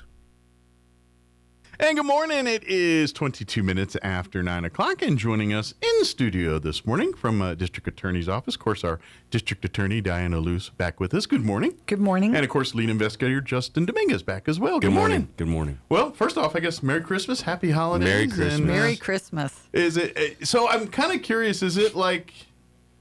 because the holidays come, that kind of puts a deadline on things. So does it get like scramble mode like for the office this time? Like that, all right, we got to get it buttoned up and we got to get this, or is it like, no, it'll be here when we get back. We'll just do it. I'd say neither. It's business as usual. Yeah. Is it just kind of normal? We just take Thursday, Friday off kind of thing, and then we're back at it on Monday. So. Is that kind of how it just goes? That is how it is. We split people taking off Christmas and New Year's, so not off both. There might be a few people that doesn't work out, but for most people, that way we've got people there because court keeps going. Crime doesn't stop. It doesn't sleep. The police are working, and so we're there. And so I can't say stop doing crime. We could say that. We've tried. Yeah, we tried. It didn't work. It didn't work. If you'd put that out like every commercial, that'd be good. That's right. Hey, due to the holiday, you're not allowed to commit crime. Therefore, please revert to your criminal activity on the Monday after the holiday weekend. Thank you. All law enforcement would appreciate that. Yeah. But yeah, and to be honest, it's quite frankly, it's usually the opposite. Usually crime ticks up during the holidays, especially from the law enforcement perspective. When you put more people together in a room, just things tend to happen sometimes. Yeah, and we talked a little bit about it last month when we were in here, but I can't stress enough right now with everybody ramping up their holiday shopping and sales and everything. Cover your valuables in your vehicle if you're out shopping. Make sure your vehicle is locked, and situational awareness. You're being aware of who's around you in the parking lot. Yeah. Imagine you see a lot of property crime type crimes this time of year. A lot of breaking and entering, and whether it's cars in a parking lot or a lot of it's crime of opportunity. I mean, if they don't see the opportunity there, they're going to move on to the next target that's easily available. Half the battle's locking your doors and not leaving your presence out in the open. Yeah. I know with a lot of people have SUVs and things, but most of them usually have a screen or something like you can pull over the back there. If toss a blanket or a jacket back there or whatever. Yeah, just protect yourself. You can take steps to go protect Sanford and Son and put a whole thing of junk on top of it. Absolutely. But sometimes just that, and by all means, don't leave a bunch of change in the cup holder and that kind of stuff. And I know it sounds petty, but if they see a bunch of change, that's like, hey, that might be $10 worth of stuff there, and cling, they'll break a window and take that just like that. It's opportunistic for sure. Yeah, just save yourself that headache. Don't once your gifts are there, tuck them away. Don't leave them in the car all day and all. And I get it, you're trying to hide gifts and all that, but because you're trying to keep the kids from spotting them at the house and all that kind of thing. But just do a good job of hiding, and 9 times out of 10 you have no problems. It's they literally will just go through parking lots checking doors. Exactly. And that's exactly what they'll do. Jackpot bingo, one opens up and they'll rummage through it and see what they can. If your door's locked, they're 9 times. They're on to the next. Yes, or sir. if you blatantly leave something very valuable sitting, then they're going to smash and grab. That's just what's going to happen. And the other big one I'm guessing too is, although with the weather being the weather, this one's probably not such a problem right now. People like leaving their cars. I know that's big in Albuquerque, and that I don't know if that does get to be a problem down in our part of the state where it probably will in January and February. Yeah, leaving cars running and not wanting the weather. And then of course that's. I'm sorry. In the winter, you got to.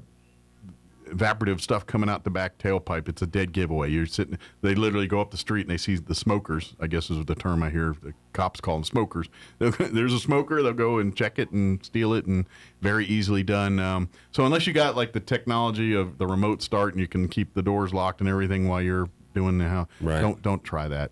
Or if you got an old school car that you got 2 keys, one for the door and one for the ignition. Right. There was some benefit to that, right? Yeah. Technology and new age stuff doesn't always benefit us, right? Yeah. I mean, you just the round key was for the trunk, the square key was for the ignition. Yeah. That's right. Yes, sir. Yeah. I know it's probably also highly a safety problem, but I kind of missed the gas tank behind the license plate in the back. But I'm guessing that's probably a rear-ending problem and explosions. But I kind of dug that whole, flip the license plate. It's kind of a James Bond feeling. It was, yeah. But the other thing we would note is that people still may get subpoenas for things over holiday week. Okay. Either Christmas or New Year's for court, and just let us know immediately when they're not available. Okay. But because court is still happening. Yes. And we still have to have witnesses to go for it. Sure. So people sometimes think kind of they're like, well, don't the courts, slow down for the holidays? And no. They just can't. Because afford to. You'll create a backlog if you do that. So. Which it already is. So, right. So right. I'm gee whiz curious because I just kind of assumed, I guess it depends on the case. But if there's a court case and you're a witness, they can't be, I'm not free that day. I just kind of assumed, no, you just make yourself free. But do they really kind of work with you a little bit on that? No. People tell us they're not available, even though they've been served. So and we try to work. I didn't know with that was an option. We thought so too. The judges think that. I just legit you got subpoenaed. That's where you're going. You'll be here at 10 o'clock on this date. That's where you do. I didn't know you got to negotiate that. You would think. Not always. Like jury duty, they tell you to show up. You better show up here. Right. They will send people to go find you if you don't show up for that stuff. But does that? I got to be curious. That's got to happen very, very rare, where someone gets some kind of prosecution for lack of jury duty. I'm not sure about for Chaves County if our judges have had to do anything recently, but it did make the news for Lee County, where a judge in Lovington had less than half of the jurors show up for a big trial. So he issued orders to show cause, and then the newspaper had photographs of where the different jurors were coming in before him. Now, what he did ultimately that's between the judge and the jurors. Sure. But certainly they can be fined. Yeah, I know they have. I've seen it, and I've seen it happen in Eddy County. Okay, I'm not familiar with Chaves either, but I've seen it happen in Eddy County where the judges issued order to show cause to maybe jurors that didn't. People here in Chaves County are better. They just show up. Well, I just thought I would figure, because I've served jury duty and I've had people come back late for lunch and they kind of give them the, but don't do that again kind of thing. I didn't really, but in theory they can, that's contempt and, there's a lot of, so I just figured they're usually pretty cool about it with jurors, but I got to imagine unless the jurors just being a butt, for lack of a better term here, what I mean? Obviously if people want to buck the system, sometimes the system bucks back. Right. And I was like, that would be the only time I could see a juror getting jail time or something of severe nature for doing that. But I guess in a situation like that, where if half the jury pool said, "Nah, I'm sick today," or whatever they use, that's interesting. And ultimately, it's up to the judge. Right. And I do think that in Chaves County, our judges try not to set any jury trials during Christmas. We don't have that same luxury over in Lovington, but there is other court. So if we're filing pretrial detention or if somebody's conditions are revoked under the new 403 rule, the revised rule, then we got to have witnesses. Now, sometimes they can be virtual, phone, video.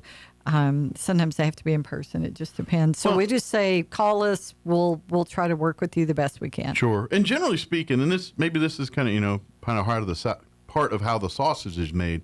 My impression is, if you're going to a jury trial, the jury trial is the last step. When it's the actual trial, there is so many court appearances before the actual jury trial, whether it's some motion here filed or obviously picking the jury and all that stuff, but just, there's a lot of different motions, a lot of different, submittal of evidence or withdrawing of evidence or new witnesses, that require court appearances and things. So that's where you're saying that a lot of that minutia probably happens during this time. But when they say, all right, when it's time to actually put a jury in a courtroom with us, we try to schedule that outside the holiday season here. But there's enough minutia for every case to keep going until they get to that point, basically. Right. Arraignments, first appearances, pre-trials, motions, pre-trial detention hearings. Sure. Yeah. And I would imagine, too, depending on the case, there's still plea discussions in some cases, depending on, if they're like, hey, we're going to trial, but we're kind of close to meeting here. We're just off on a few fine points. Let's still keep talking, Meanwhile, we're still prepping for trial. Mm-hmm. So there's kind of that deal. And then obviously, from the investigator side, if you guys are probably still continuing to gather evidence, even right up to probably, I'm guessing before the jury trial itself sometimes if need be, right? Well, not anymore. No. Not Right. with, not with all the new Supreme Court rules. Right. Okay. We have all these disclosure deadlines. So you don't really get that. It's usually just trying to get witnesses located and searched. Okay, correct. That's kind of the most. Well, and this is where probably Hollywood kind of messes with our head a little bit because one of the big things in court, TV, those type shows is that the Justin Dominguez works in the world. I found the witness, and he comes walking into the courtroom, and while the judges or the lawyers stalling time. You know what I mean? Yeah. That's always a trope in always one of these shows. And I've seen that happen. we've had to get somebody served like that, but they're not a surprise witness. Well, and to put it into perspective, I mean, you got to think, sometimes these take, a couple of years before it comes to fruition to a jury trial. So if Joe that used to live at 1010 Center Street 2 years ago when this occurred might live in Nebraska now. I mean, it's just life happens. Yeah. So through the years, and if witnesses don't maintain contact with people or stuff like that, then we have to go and locate them to get them served to make sure that they are here for trial. And let's face it, 9 times out of 10, most witnesses aren't they're not hiding, but they're not forthcoming either, if that makes sense. Where it's like, okay, I'm moving and all that, but I'm not making it a point to tell the DA's office I'm doing that. I just moved, and now I got to go, and then you have to go track them down again. Basically, they don't. It's not like they say, oh, well, it might be a case here in a year. Oh, by the way, I'm moving to Oklahoma now, or whatever that is. That doesn't happen. So, and it depends. I mean, I've seen it both sides of the spectrum. Sure, but I think most people are like, oh, I thought the case would be over by now. We feel like that too. It's like we wish thought it the was. case would be over by now. 100%. Well, and obviously that's you want speedy justice and everything too, but sometimes some natures of the case, maybe that's not a bad thing that it goes, because anything that's emotionally charged, sometimes time is your best friend for rational heads to prevail. You know what I mean? And because there's a lot of emotion when it's raw, there's a lot of pitchforks type mindsets and things like that, and sometimes you got to let the things chill a little bit, and let's get especially from your perspective. I'm sure you guys deal with folks, and I get it. You lose a loved one or something of that nature, you're angry. You want justice, revenge, depending on how far we're talking here. Can't do that. We can offer justice, but revenge, but that's another. But that's the emotion level. You know what I mean? And sometimes the years and that the truth tends to come out there, where it's less about the emotional thing, and then sometimes in these cases, that's where the truth that on the surface it looked this way, but now that we've done a little digging, it's more like this way. And collectively, we investigators, attorneys, victims advocates, collectively, we don't have the luxury of dealing with people on their best days. Like we're dealing with people because of a tragedy. They ain't coming for something good to see you. Yes. So you're dealing with that. That's where you guys have again, this is the psychological side of the job here a little bit. Probably, obviously with your law enforcement experience, that's kind of that's every cop's job, is you're part enforcer, part referee, part psychiatrist, part parent, part 20 other things. But I imagine even as a district attorney, you have to play that angle a little bit, explaining to families on what they deserve, but what we can prove. And that's probably the biggest argument you have with families sometimes. It is, and people don't always like we tell them, well, this is the maximum sentence if they're convicted of that, and they're unhappy with that, and that's not anything within our control, a judge's control. That's the legislature. And so our sentencing in New Mexico is really not that great if you compare us with other states that surround us. So that's the hard part. That's usually the sticking point. The first conversation you have with people cannot be that, but that's what they want to know. That's what they care about. Yeah. And then that just is an emotionally charging situation, because when you have to tell them, that the limits that we have. Yeah. And this is also probably at the time too where, we were talking about length of things going on, and you tell them like, look, bear of bad news, this is going to go on for years. We're not going to have a resolution next week or next month. This is going to be something that, and you probably have to prep the family. It's like, look, this is going to be an emotional drain on you guys, and I'm going to keep you in the loop and try to help you through this process as best I can, but you're going to have to be emotionally ready for this, because this is going to be your life for the next 2 years or however long this goes on. And I'd say in tandem with our attorneys, our victims advocates are probably one of the most, if not the most important facets of our team.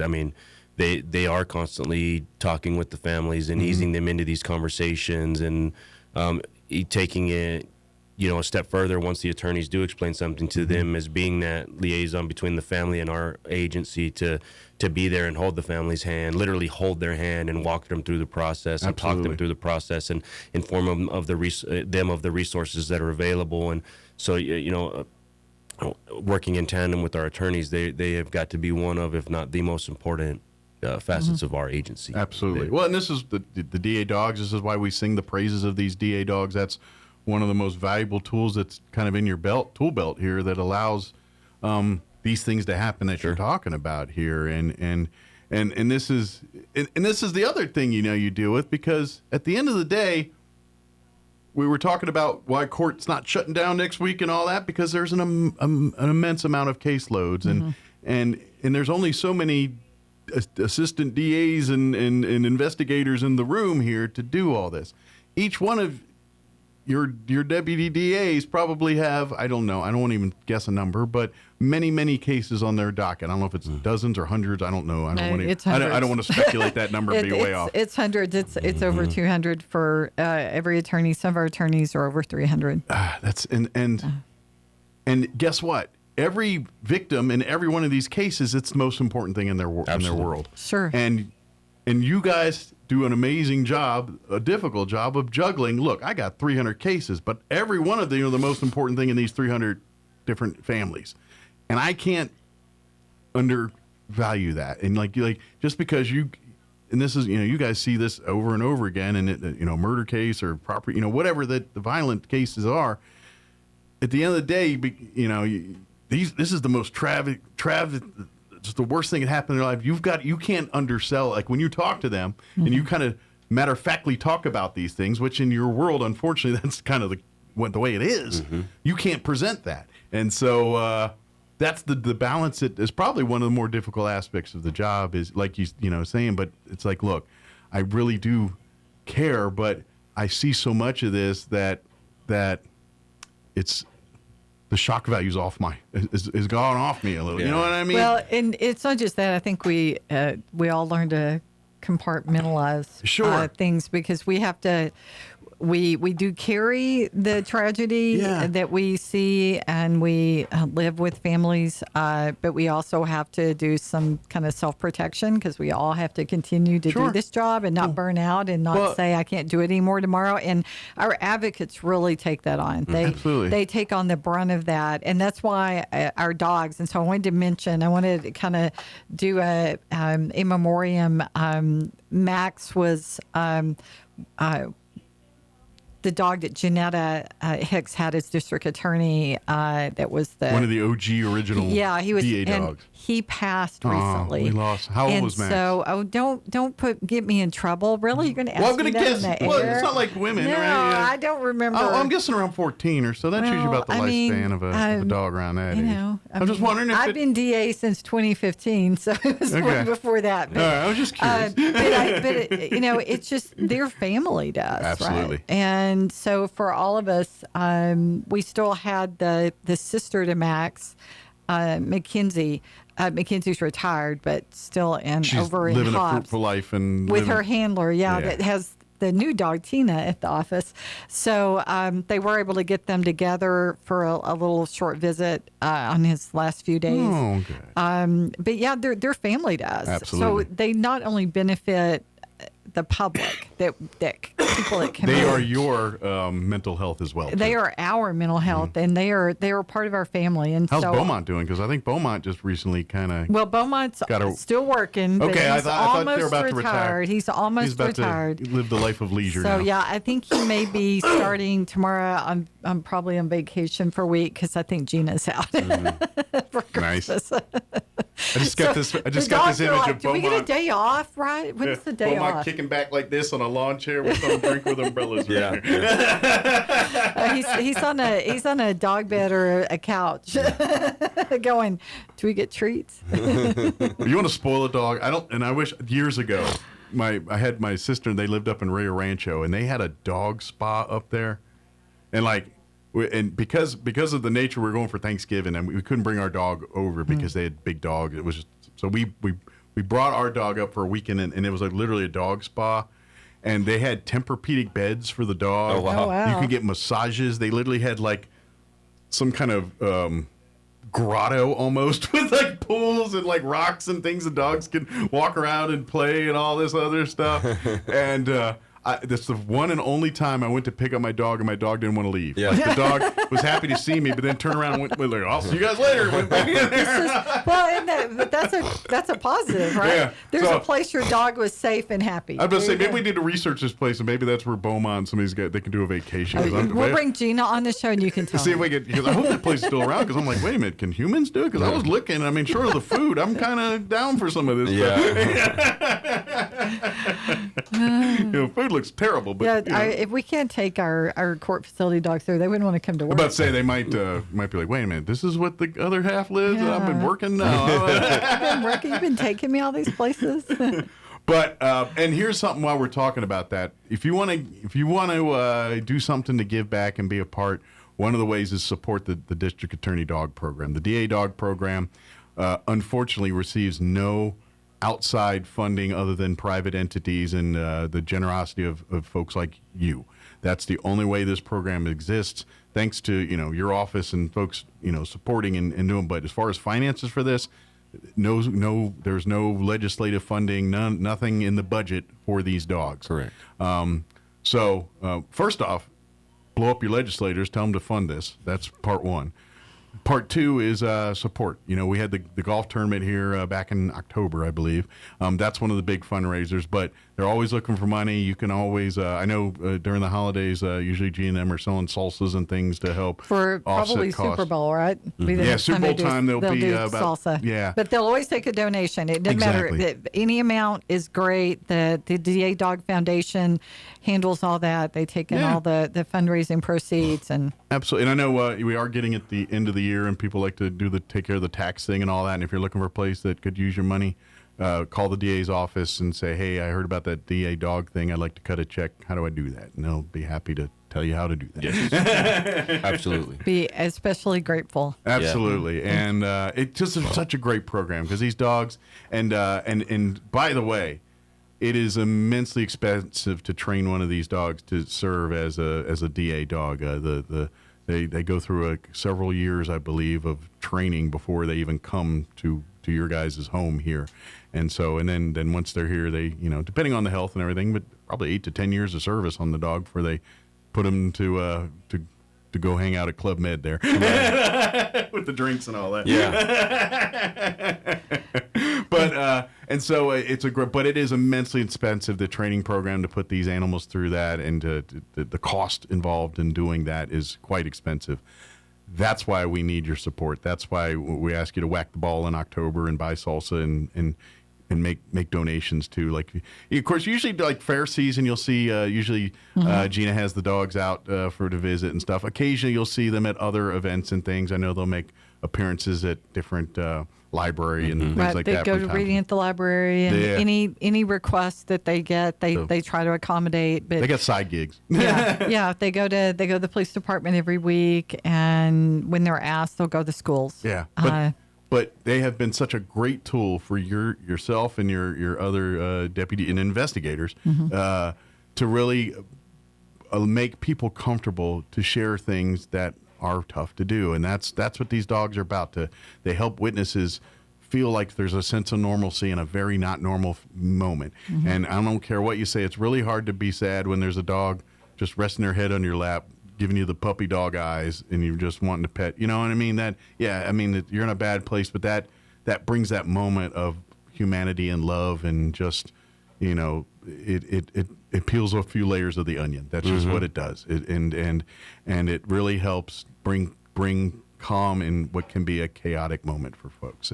And you don't realize that's the difference between prosecution and not, because the only way people go to jail and get prosecuted is based off evidence. And if there's not enough evidence to do it, even though it smells like a duck, looks like a duck, and talks like a duck, if the evidence doesn't support that, it doesn't happen. So sometimes the only way to get the evidence needed is having these dogs in a room to do that. And that's I don't know if statistics have been taken, but I'm going to say there's been an uptick in convictions because these dogs have been involved in these cases. So it's very important.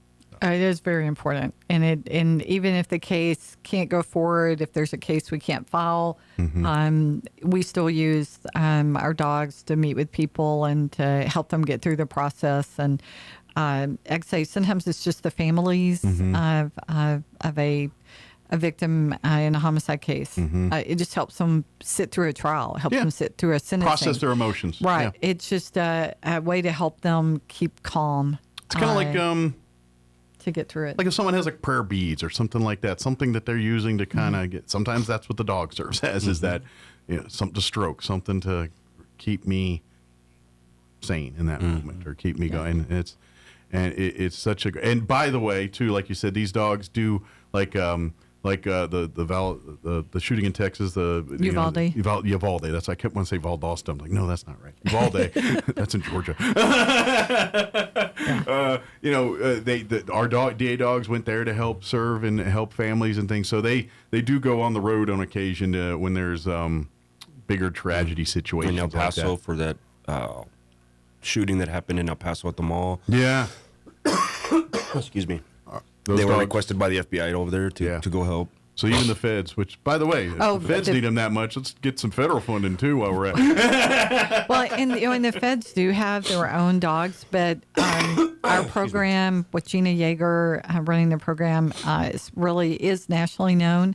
So she gets asked every time She's there's a national tragedy. She's almost She's like the always first round contacted. pick for all these folks. They kind of Charlie say, Kirk. They went up for Charlie Kirk's. We want the best. We want assassination. the original. Give us Yeah. our DA dogs. So which now is- it's Chevy rather than Chevy's the Beaumont. new workout horse now. Yeah. We, of course, we have Kiki too here in Roswell. So, but yeah, we it didn't matter which dog coming on, like you said, and Gina brings on a new dog, but before one's going to retire, There's a transition so there's a period. transition period. Everybody may say no one left, like said Beaumont. You still remember Beaumont, but Oh, yeah. Beaumont's ready to retire. Yep. So it's become Chevy. And Beaumont is a great dog, but Beaumont is a bit of a Beaumont rules roost, from my understanding. What Beaumont wants is what happens. We're stopping right now. Because Beaumont wants to stop. Guess what? We're stopping right now. That's kind of the impression I And get. just like your own dogs that people have, they all have their own personalities, and so the personality differences are funny. They're entertaining to all of us how different they are. But yeah, we use, like I said, it's not just us or maybe law enforcement that comes in. Yeah. They don't really come in to see us. They come to see if the dogs are at the office that day and They not just in come to court visit. somewhere. Well, they want to. Again, it's their own mental health. They come in. It's like, oh, let's rub on the dogs, just roll on the floor of the dog. makes you feel better, makes you happy. Especially probably a few of them that can't have dogs because of their living situation or something. It's like, well, I can get my fix at least rolling around the floor with them at the DA's office too. Well, I don't know about rolling around the floor. Usually they're running up and down our hallway. Oh, yeah. Somebody's They don't get throwing- hair on their Somebody's uniforms. throwing a toy. Well, Yeah. no, I mean, they do pet them, but I'm saying, but they want to play. When they Yeah. see people, they're like, oh, I want to play. Yeah. Well, yeah, it's the party time. Yeah, exactly. And then you can slough it off as like, I'm working right now. That's right. You're just playing with a dog. No, we're working. We're training. Exercising the dog. But yes, they're a win-win for everybody. They're a win for it's the dog's fellow co-workers as well as the victims and the witnesses and the folks involved here. And to be honest, it's to me it's a no-brainer. It's like, this is funding that clearly we're seeing gangbuster results in. Why are you not investing more money? And to be honest, I'm like, well, what else can we do with these dogs? Let's find out what's the next layer of that. You look in the big world, and they've got dogs helping medically with people when they can sense like diabetic or they're about to have a seizure or something like that. These dogs can pick up on that and help. I mean, I feel like there's a lot we can tap in with some of that stuff if we're just willing to invest a little more time and energy. We kind of see dogs at the beginning. Oh yeah, they're great at hunting and tracking and all that. Absolutely. But now we're saying, oh yeah, they're great support animals. They're great in reading humans' emotions and able to adapt and react to those. And that's a real great asset that sometimes humans can't get past.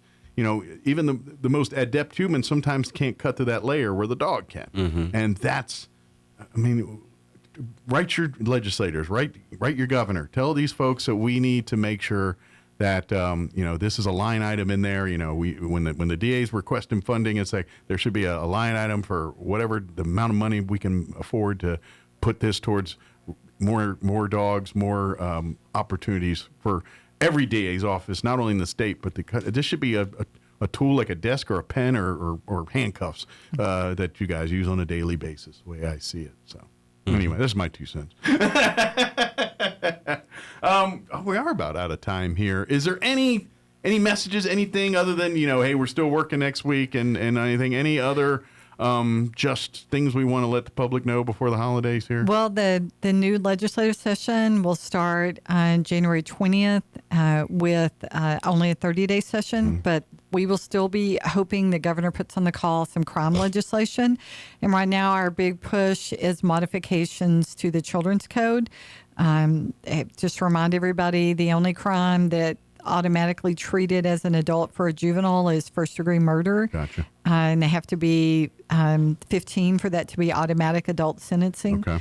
And so moving to add second degree to that and some other major crimes, and then add some others to what are called youthful offender, and then to work on things where jurisdiction of a judge, if they're sentenced as a juvenile, is only until 21. They really should move it to 25 because somebody commits a crime at a violent major crime at 17. By the time it gets through the system, they could be done before they actually really get sentenced. Absolutely, yeah. So there are a lot of little changes. So communicate with your legislators, right? It's not really our legislators. Ours are great. Yeah. But there are a lot it's of the ones others. But the more ammo you give our legislators, the more they can take with them to Santa Fe, because nothing beats letters and correspondence from their constituents. When they walk into the room and say, look, I've got stacks and stacks of correspondence saying they want to support this legislation. This is what the people I represent want. That's weight to them. That's the best tools you can give them to walk, because they will. Thank God, that's the one. The will of the people is what people listen to when it comes to that. And if that gives them ammo to. Now, is it enough to turn everybody's head up there? No, but it's a start, and that's you gotta get to the middle before you get to the other side. You know what I mean? And so let's get email. And the email doesn't take long. You can email your legislators. They'll print those out. They hold them up and say, look, I've got 500 emails on this. Like I say, it doesn't always get the piece of legislation out of a committee or even to be heard by a committee, but it moves the needle. But we have to continue to fight for what we need to protect our citizens in this state. Absolutely. And so yes, keep giving your legislators that ammo to fight, and reach out to our governor, reach out to some of those folks and send a letter saying this is what we want, as this is how you want us to protect. And I know, at least our governor says in public, she wants to be tough on crime. Let's make people actually do that. Right. We'd like to have some of those crime bills make it to her desk. Absolutely. And right now that's not happening. Well, yeah, and I know she's trying to get, but it's there's just I don't want to get. It's a whole thing. That's a whole nother show. That's a whole other show. Yeah. I was like, man, it's 5 minutes. Justin's like, don't bring that up. Yeah, it's too much. It's a whole other thing. So, but anyway, we'll leave it on this note here. Thank you guys and your entire office for the work you guys do. I know not every day is sunshine and rainbows. Matter of fact, most days aren't sunshine and rainbows. But you guys are really that line in the sand, and really, the great community we have is due to the fact that between law enforcement and what you guys do at the DA's office, that's what keeps our community great. So we do appreciate that. So, well, thank you. Yeah, and, thank you. And Merry Christmas to all the listeners. Absolutely. And, Merry Christmas to you. And we hope everybody has a wonderful and safe holiday season That's all the right. way through into January. And please note, as we started, due to the holidays, no crimes are allowed to be committed between now and after next Monday. That's So right. Please Thank refrain you. from any criminal activity, so our law enforcement DAs can enjoy holidays with their family. You can resume January the 5th. There you go. Bring game on back. Very good. Well, thank you guys. Merry Christmas and Christmas. Happy New Year if I don't see you between now and then. And I guess we'll be talking hot and heavy legislative stuff probably next month here. Yes. Probably. So good Yeah. deal. But thank you guys, and don't work too hard. Thank you. Thank you. All right, it is 9:57. Let's knock out some news before they kick me off the radio. Don't go away. You're listening to Mornings with Mike Winters. Now for a Pecos Valley news update. For the first time since its inception, Rio Rancho Public Schools will have a new superintendent. Dr. Robert Dodd was selected during a special Rio Rancho Public Schools Board of Education meeting on Wednesday. Currently, Dodd serves as the Director of School Leadership and Improvement for Montgomery County Public Schools in Maryland. Dodd will assume his new role next March. He will replace Dr. V. Sue Cleveland, the only superintendent in the district's history. She's retiring after 3 decades in the position. One of northern New Mexico's largest cities is finally seeing the opening of a new crossing over the Animas River, cutting drive time for a growing area. It's a sign of something new that Farmington drivers are happy to see. For decades, Farmington's city center had just one bridge connecting both sides of the community over the Animas River. The city is now opening a second bridge. This project will provide connectivity in a region that's growing, said Rhonda Lopez, District 5 engineer, New Mexico Department of Transportation. Now you're up to date. I'm Sandy Connor. I'm meteorologist Steve Hamilton with your Pecos Valley weather. High pressure is to our southwest, and that's moving into our area. Should hang around through the weekend, so we're looking pretty good. Low 70s and sunny today. We're in the mid-30s overnight under clear skies, and then about the same for Friday, sunshine and mid-70s. Down to 40 and clear for Friday night. We'll be hitting about 80 and sunny on Saturday, upper 60s Sunday. I'm meteorologist Steve Hamilton, and that's your latest forecast. With the Wall Street Business Report, I'm Rich Thomason. Inflation slowed last month, with consumer prices rising 2.7% from a year ago, according to the Consumer Price Index. The November price report was delayed 8 days by the federal government's 43-day shutdown. Today's report gives investors, businesses, and policymakers their first look at the CPI since the September numbers were released on October 24th. The Bank of England has cut its key interest rate for the first time in 4 months, amid signs the persistent inflation that has plagued British consumers and businesses is starting to ease. The base rate is being reduced by a quarter point to 3.75%. India has signed a comprehensive economic partnership agreement with Oman. India looking to blunt the impact of steep U.S. tariffs. For the Wall Street Business Report, I'm Rich Thomason.